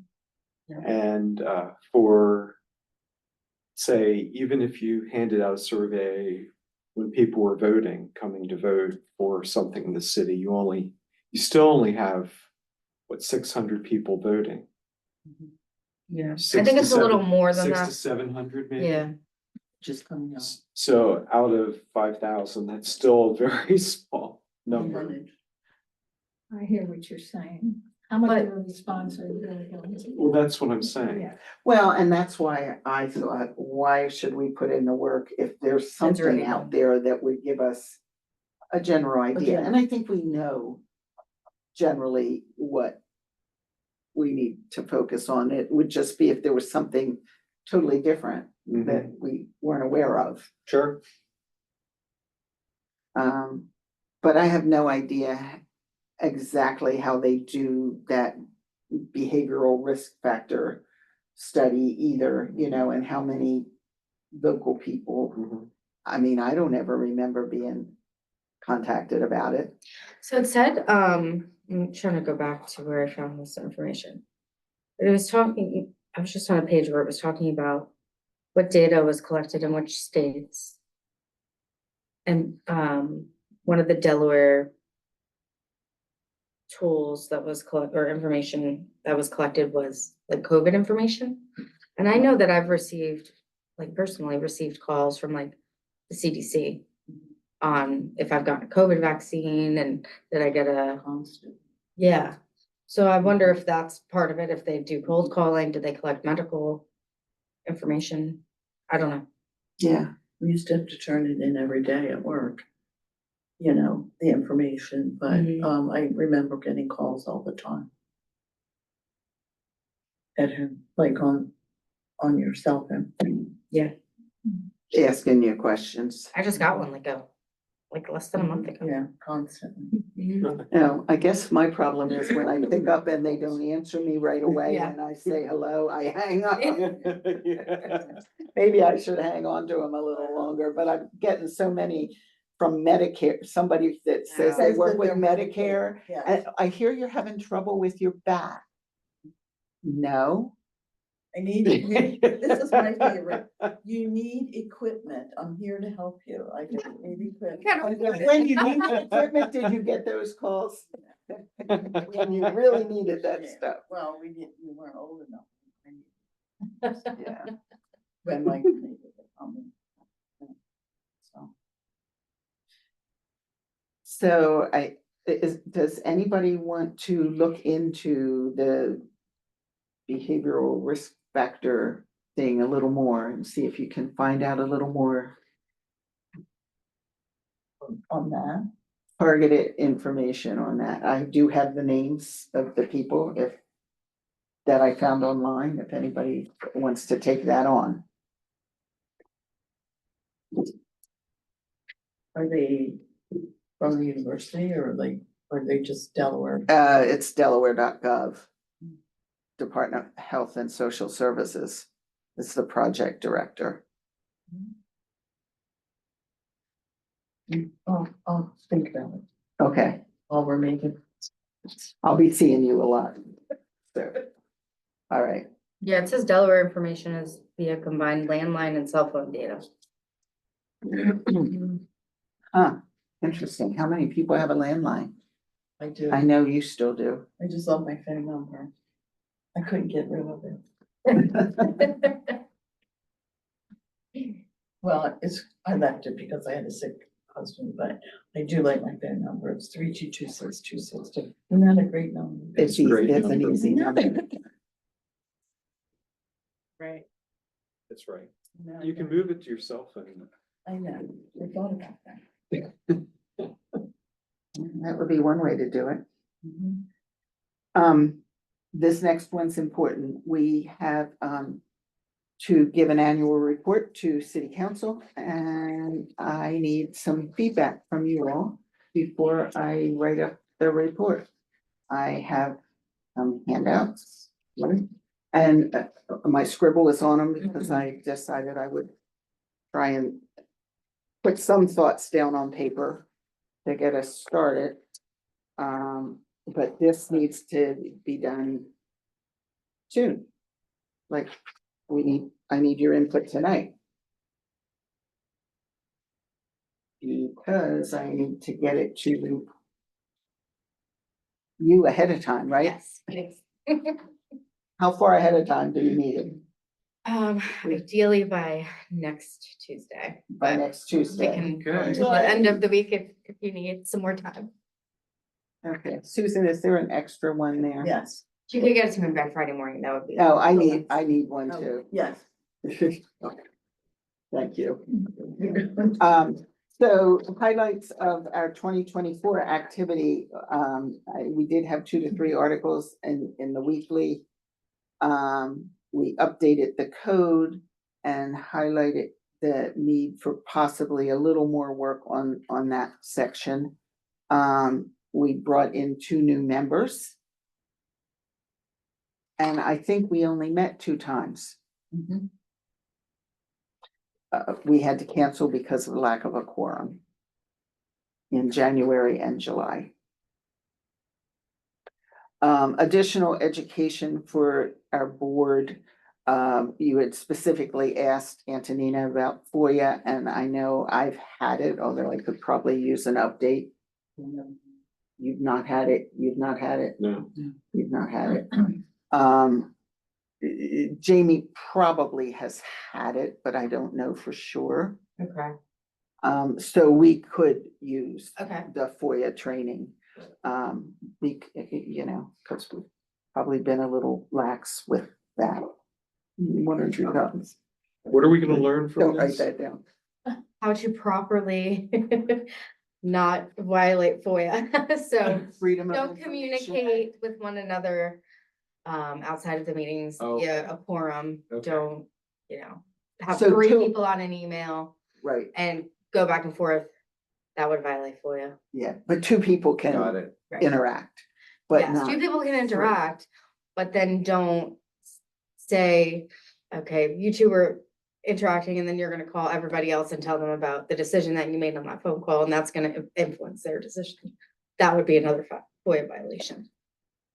Yeah. Yeah, So there's all these things that we need to know. yeah. And that's why, you know, I didn't do anything with this until now. I contacted Jackie and said maybe we could talk about it and come up with these ideas and then I thought, So how long is the training? It'll depend on if we bring in someone to Oh, do the okay. training or if there's one already scheduled through the University of Delaware. Maybe like an hour or 2. an hour or so. Oh, okay. I did it at the senior center one night.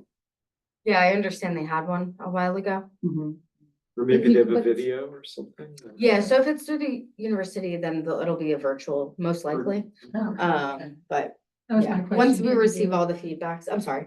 That was my question. Can you do it online? Yeah, Okay. yeah, we'll see what we are able to do once we get the feedback from all of the boards and then go from there. Okay. So certainly FOIA and Jackie, we had talked about the CERT training before, right? And I meant to look that up and didn't to see it when. The last time I looked, which was probably before our January meeting, the dates weren't up for that, for this year. So, and CERT is Community Emergency Response Training or something. I see. Through the county? Um, yeah, I believe it is. It is. Is it thorough county? and Through State. FEMA. Time consuming. Mhm. it It's is. a There's time some, commitment. there's some stuff ahead of time Mhm. online that you do, and then it's a day or two. Yeah. Yeah, 2 weekends, Mhm. yeah. Or Or 2 is it days one? and I forget, but yeah. Yeah, I think it'd be, that's a really great idea. I wonder if you can like try to encourage members of the community to do that as well. well, and I think, bless his heart, Dave Majewski Yeah. has this on the back burner somewhere Okay. for some kind of community. He's looking to resurrect, I think, that kind of community group that Okay. does some kind of support stuff, you know, alongside of some of our first responders. And Okay. had talked about this, and we had him come and talk to us at one point, and then I haven't heard anything else, but you know, it's.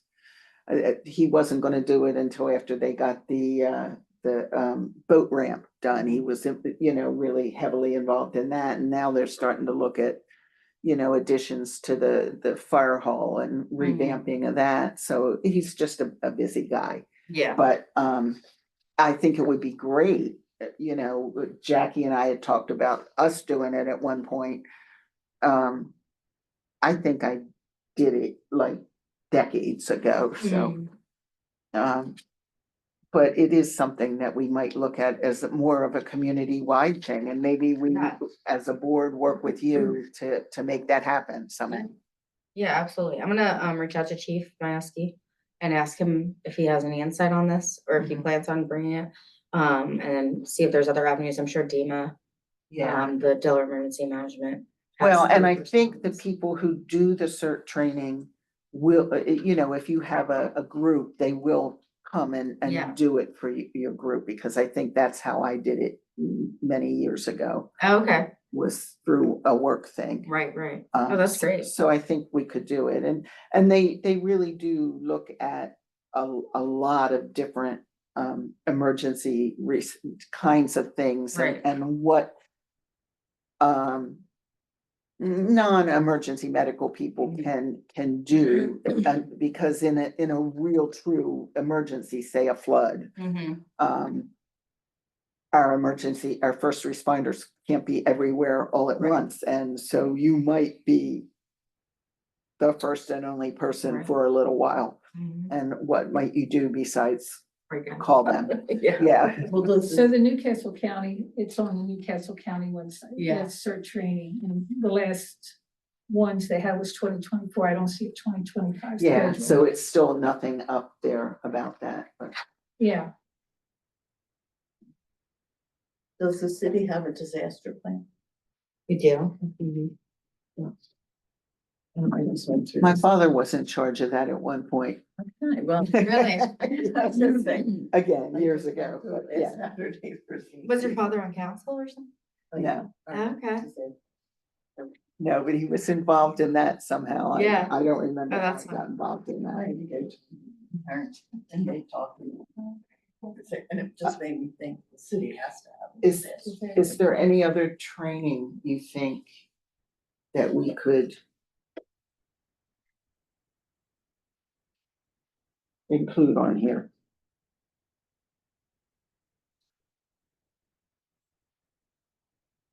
So, I mean, we had Narcan training I tonight. know, Yes, it's we not did. training. Yeah, You can add that. yeah. Put that in there, we're one ahead.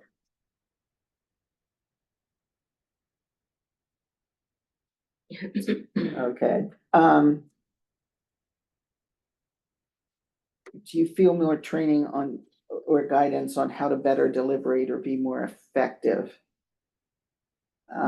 And what, and I don't know whether you can read my scribble, help with Yeah. code updates, possible help with researching what other small town boards of health are doing. Possible community input. What does the community want or expect, or what are their concerns? So that would be the survey. That would be a survey, yeah. But are you but- talking about like looking at like what Delaware City does or Smyrna or something like that? Right, yeah, like what are other boards of health doing? You know, especially towns that are similar to us, Something. size wise. Yeah.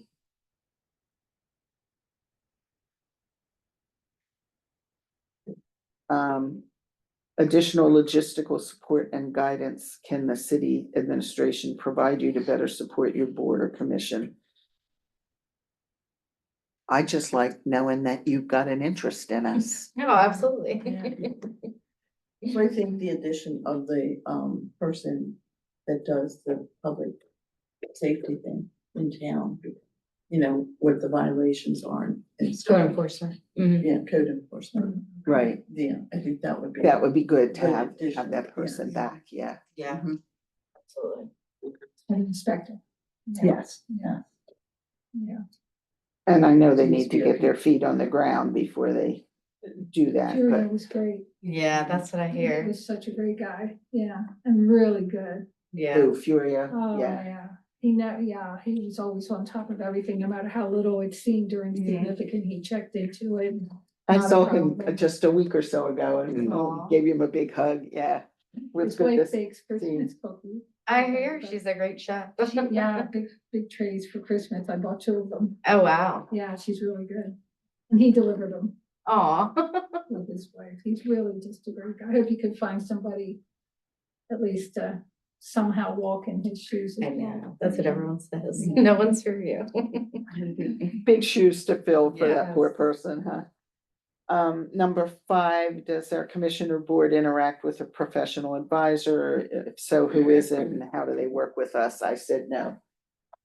We've not had that. I mean, you are the professional advisor. All of you. All of us are. All of us. Yeah, and do we have any current openings? No, we don't, and it's great. It's great, and we feel really good about where we are right now. So that's also good. We do not receive complaints directly, or at least we never have. And if we did, you would probably be the first person I called, because anybody else, it would be a FOIA thing. so. Right, right. then the plans and goals for 2025. And this is just me putting these down. They don't have to be our plans and goals, but focus on community health issues while remaining alert to any issues which may affect the health of our community is what I think. More collaboration within the city, when they have events, to be more visible in case people have issues with them. And possible cert training like we talked about, And what? possible cert training Right, if it's available. and FOIA training.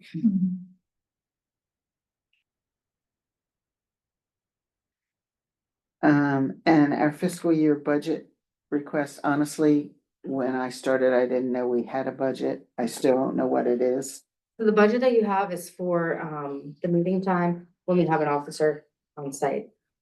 Just to make sure that there's security at the Right, I building. mean, that's basically what Yeah. it is. But if there's something else you needed, like if you did, like, like planning commission has the city planner, as part of that budget. And like the Right. flood committees requested a city engineer, who's working on the flooding issues, Emily. And so if there's some need that you foresaw, but If we were to do something like cert training and it cost, would that be a possibility? to pay Yeah. for that? Yeah. Okay. yeah, so like HAC is requesting funds for a grant. So yeah, absolutely. That's something they could And consider. I don't know what the cost of that is. I that- forget, but it was a big cost. You Yeah, know, I don't there think it was a like, cost. you It's know, not yeah, but huge, It's not so. huge, but. Yeah, if you include that, council can put it in their budget consideration. Okay. And is there anything else that we would want to share with city council that we haven't addressed in this?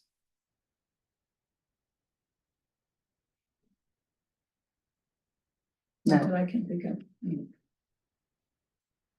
okay. I will write this up. And I will present it, I guess, at the March meeting. Yeah, so it's March 10th. Yeah, so we'll put you at the top of the agenda. Right after the roll call and everything. It'll be short, like 5-10 minutes, When is it, March? March 10th. Does she have to read everything off or is it Yeah, just summarize your answers. I'll send them Just- your report. just a summary? What time is city council meet? 7. And if there's anything like on the form that I didn't include that you want to share about, you're welcome to. Okay, thank you.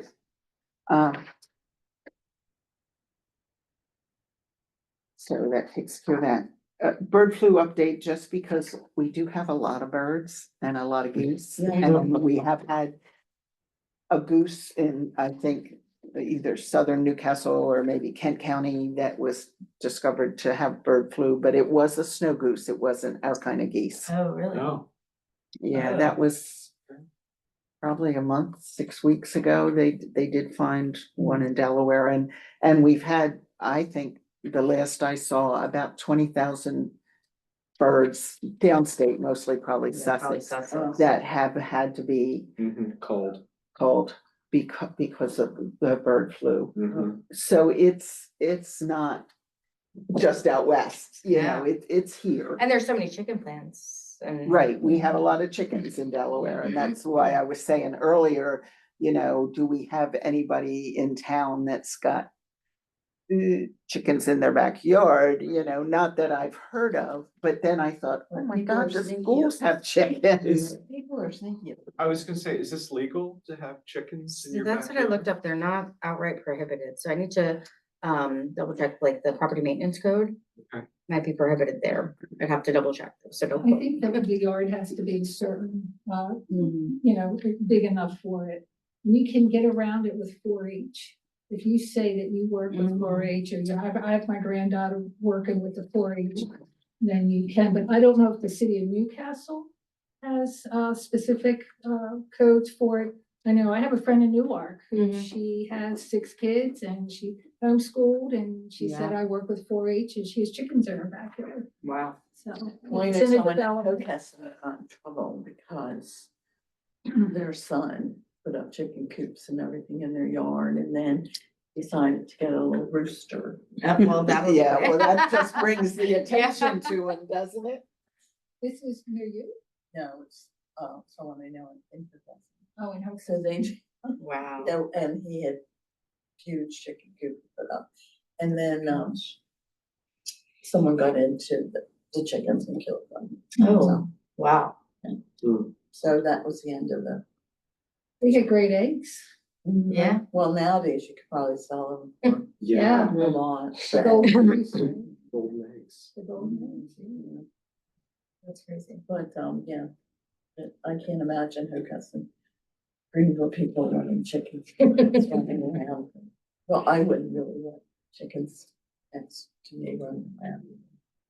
Just a couple other things, and I'll share with you a couple of the sites that I've been using it because for a while there, you know, the federal stuff was shut down. I mean, there was a time when I would always go to .gov first, but you can't, you don't know right now. And they're being real careful about what they are putting up, so. I've looked on a couple of different sites to come up with some of this information, but sites that I kind of trust. One is called Your Local Epidemiologist, and the other is called Force of Infection, which actually comes out of Baltimore, out of Johns Hopkins. And they're pretty good about just doing updates, and actually one of them called around when the MMWR, out of the federal government was not up and running. And that's the Mortality and Morbidity Weekly Report, MMWR. They were calling around to each state to check on flu and COVID and RSV and bird flu and, you know, to kind of get a feel and make sure that we weren't missing anything big. In fact, that's where I first read about the measles in Texas. But, just so you know, bird flu has, been, a new strain of bird flu was found in Nevada just recently, and it is listed as a D.1. The others have been B.1, and D is of more concern than a B. B is more benign, where D is one to be a little more worried about. And they haven't seen it spread widely yet, but there's concern again, because it's there, and you know, they know that the bird flu is spreading pretty widely. The other thing is that they found it in cats. I heard that. And cats can have up to like a 50% mortality rate with bird flu. Now, initially the cats were foreign cats. So they're probably drinking cow's milk and, you know, kind of getting it that way. But they've found house cats that don't ever go out, but they were owned by people who worked in either the chicken or the beef industry.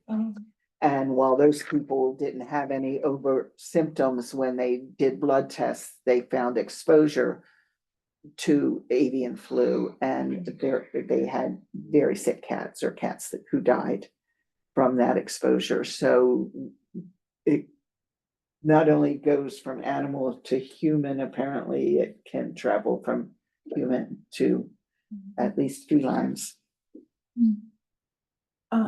So just a worrisome thing that we need to keep an eye on. What was your second, you said your local epidemiologist, and what was the second one? It's called Force of Infection. I can give you the person's name too, or maybe even the address. Just give me a second here. Because I'm just popping them in a file.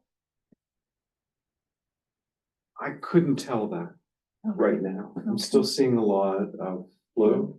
I was hoping it was starting to die down. a little bit. Not quite yet. Okay. There's a lot of respiratory viruses going around right now that are not flu and not COVID. Adenoviruses, adenoviruses. Yes, Yeah, we have it. So- It can be so that's what I'm seeing mostly right Yeah. now. What is it? adenovirus. Oh, yeah. The first thing my husband got was pink eye from it. Pink eye is very common. He never had pink eye in his life. Right. But we got it from our granddaughter because we're watching her full time. Right. And, Yeah. yeah, so, but we were sick for a good 3 weeks. It hit us Yeah. hard. It can be pretty significant, Mhm. like almost like the flu in a lot of ways. You know, in Yeah. humans, I think one of the early signs of exposure to the avian flu is conjunctivitis. Hmm. Well, this was definitely adenovirus, because we Right, got it 'cause from they- her, you because got the- she was tested for Yeah. it, but, I remember her Hmm? having pink eye. what's that? I remember her having pink eye because I dropped. the She check. did, Yeah, right? I dropped the text off That's right, and he said, don't touch her. yeah. The person who writes, the outbreak outlook for force of infection is Caitlin Rivers, Okay. Thank Caitlin you. Rivers.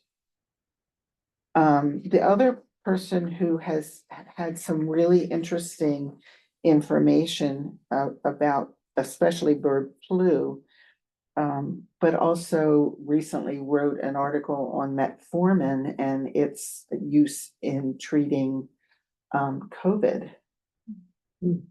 Is a doctor in New Jersey, interestingly enough, by the name of, no, I'm not gonna find it, Ryan McCormick. And I found him because he's actually a friend's doctor, and she told us about some of his writings.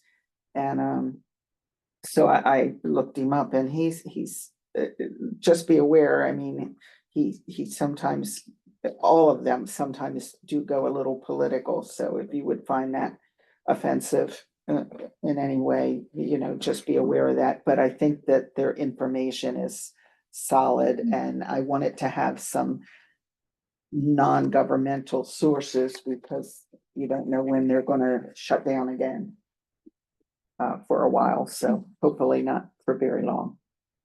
And then the final thing is our possible participation.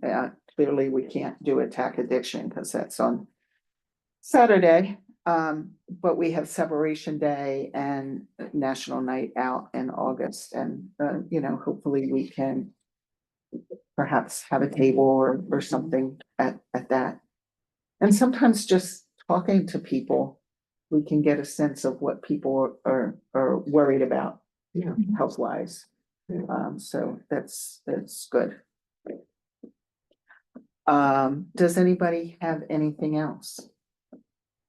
Just regarding bird flu, I understand that a lot of veterinarians have tested positive for exposure. Even if they don't have exposure to a lot of birds. Right. Is it through the cats? Through the cats possibly. Yeah, That was in that That's crazy. story about the cats yeah, too. Did I read that in the New York Times? it might have been in the Times. Yeah, I think it was, but Are you symptomatic, or are they? not, asymptomatic? there's a few. Yeah, What very kind of few. symptoms? I'm not sure exactly. Okay, just curious, because Yeah, I I'm not hadn't sure, heard. but it's mostly people who are very involved in the chicken industry, that they're with chickens constantly, Mhm. Downstate. that have So you have to have constant close contact. constant close contact, and there's just a handful of people that have gotten sick.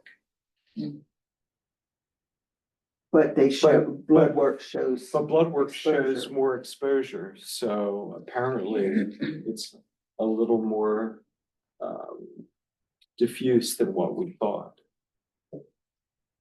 But not worrisome from like an epidemic, pandemic kind of thing at all right now. So far not. It's, And no it's, fatalities or.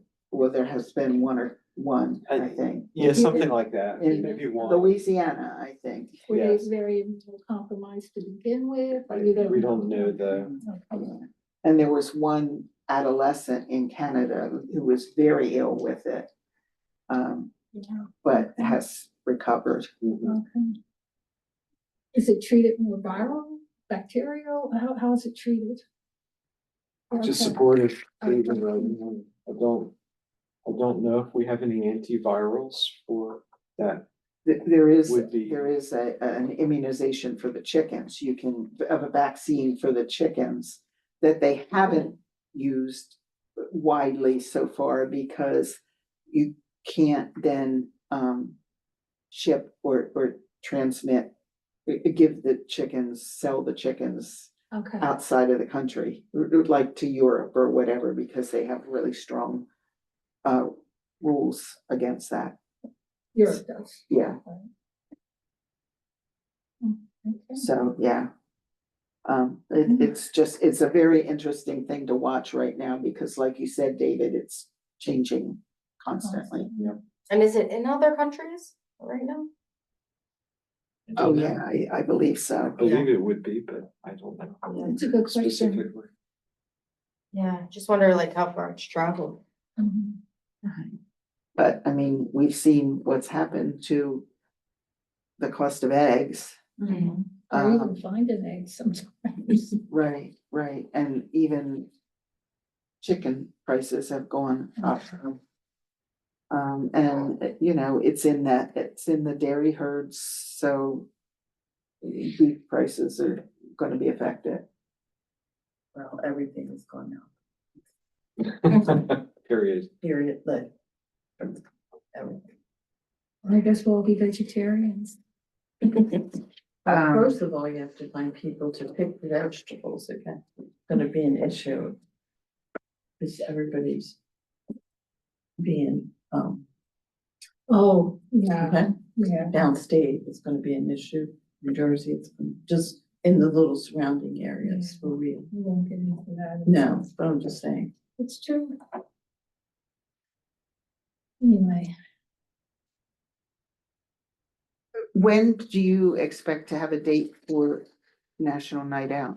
Hopefully soon, I'll reach out, this week. So. So maybe by our next meeting, we'll have that. Yeah. That would be good. That would be good. And if we had a table, what would we do?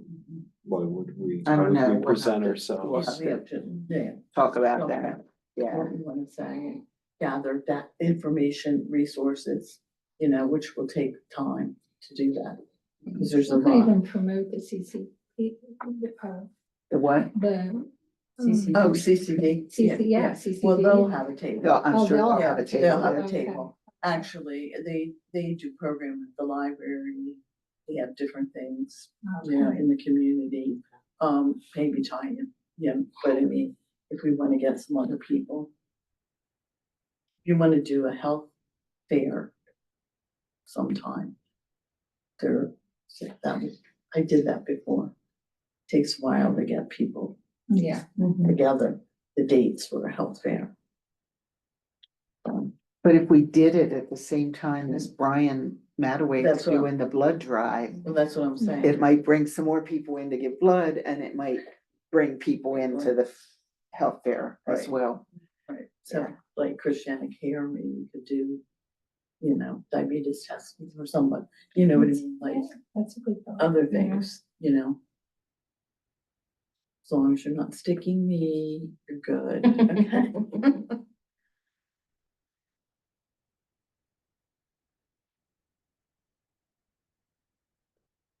Okay. If there are no other comments from the group, I don't think there's any public comments. No, I didn't, So I would entertain, didn't see anyone over there, did you? I would Stand entertain up to the microphone, please. a motion I'm to surprised. adjourn. I know, I haven't seen Phil in a while, I actually. kind of feel, you know, slighted. A You? motion to adjourn. I'm going to adjourn. My second. Thank you very much. Oh, one thing, the next meeting is April 22nd, and that is on the fourth Tuesday. I think there are 5 Tuesdays in the month, but we changed just as a reminder to the fourth. Thank you all. Very good, thank you. I will be in Pittsburgh.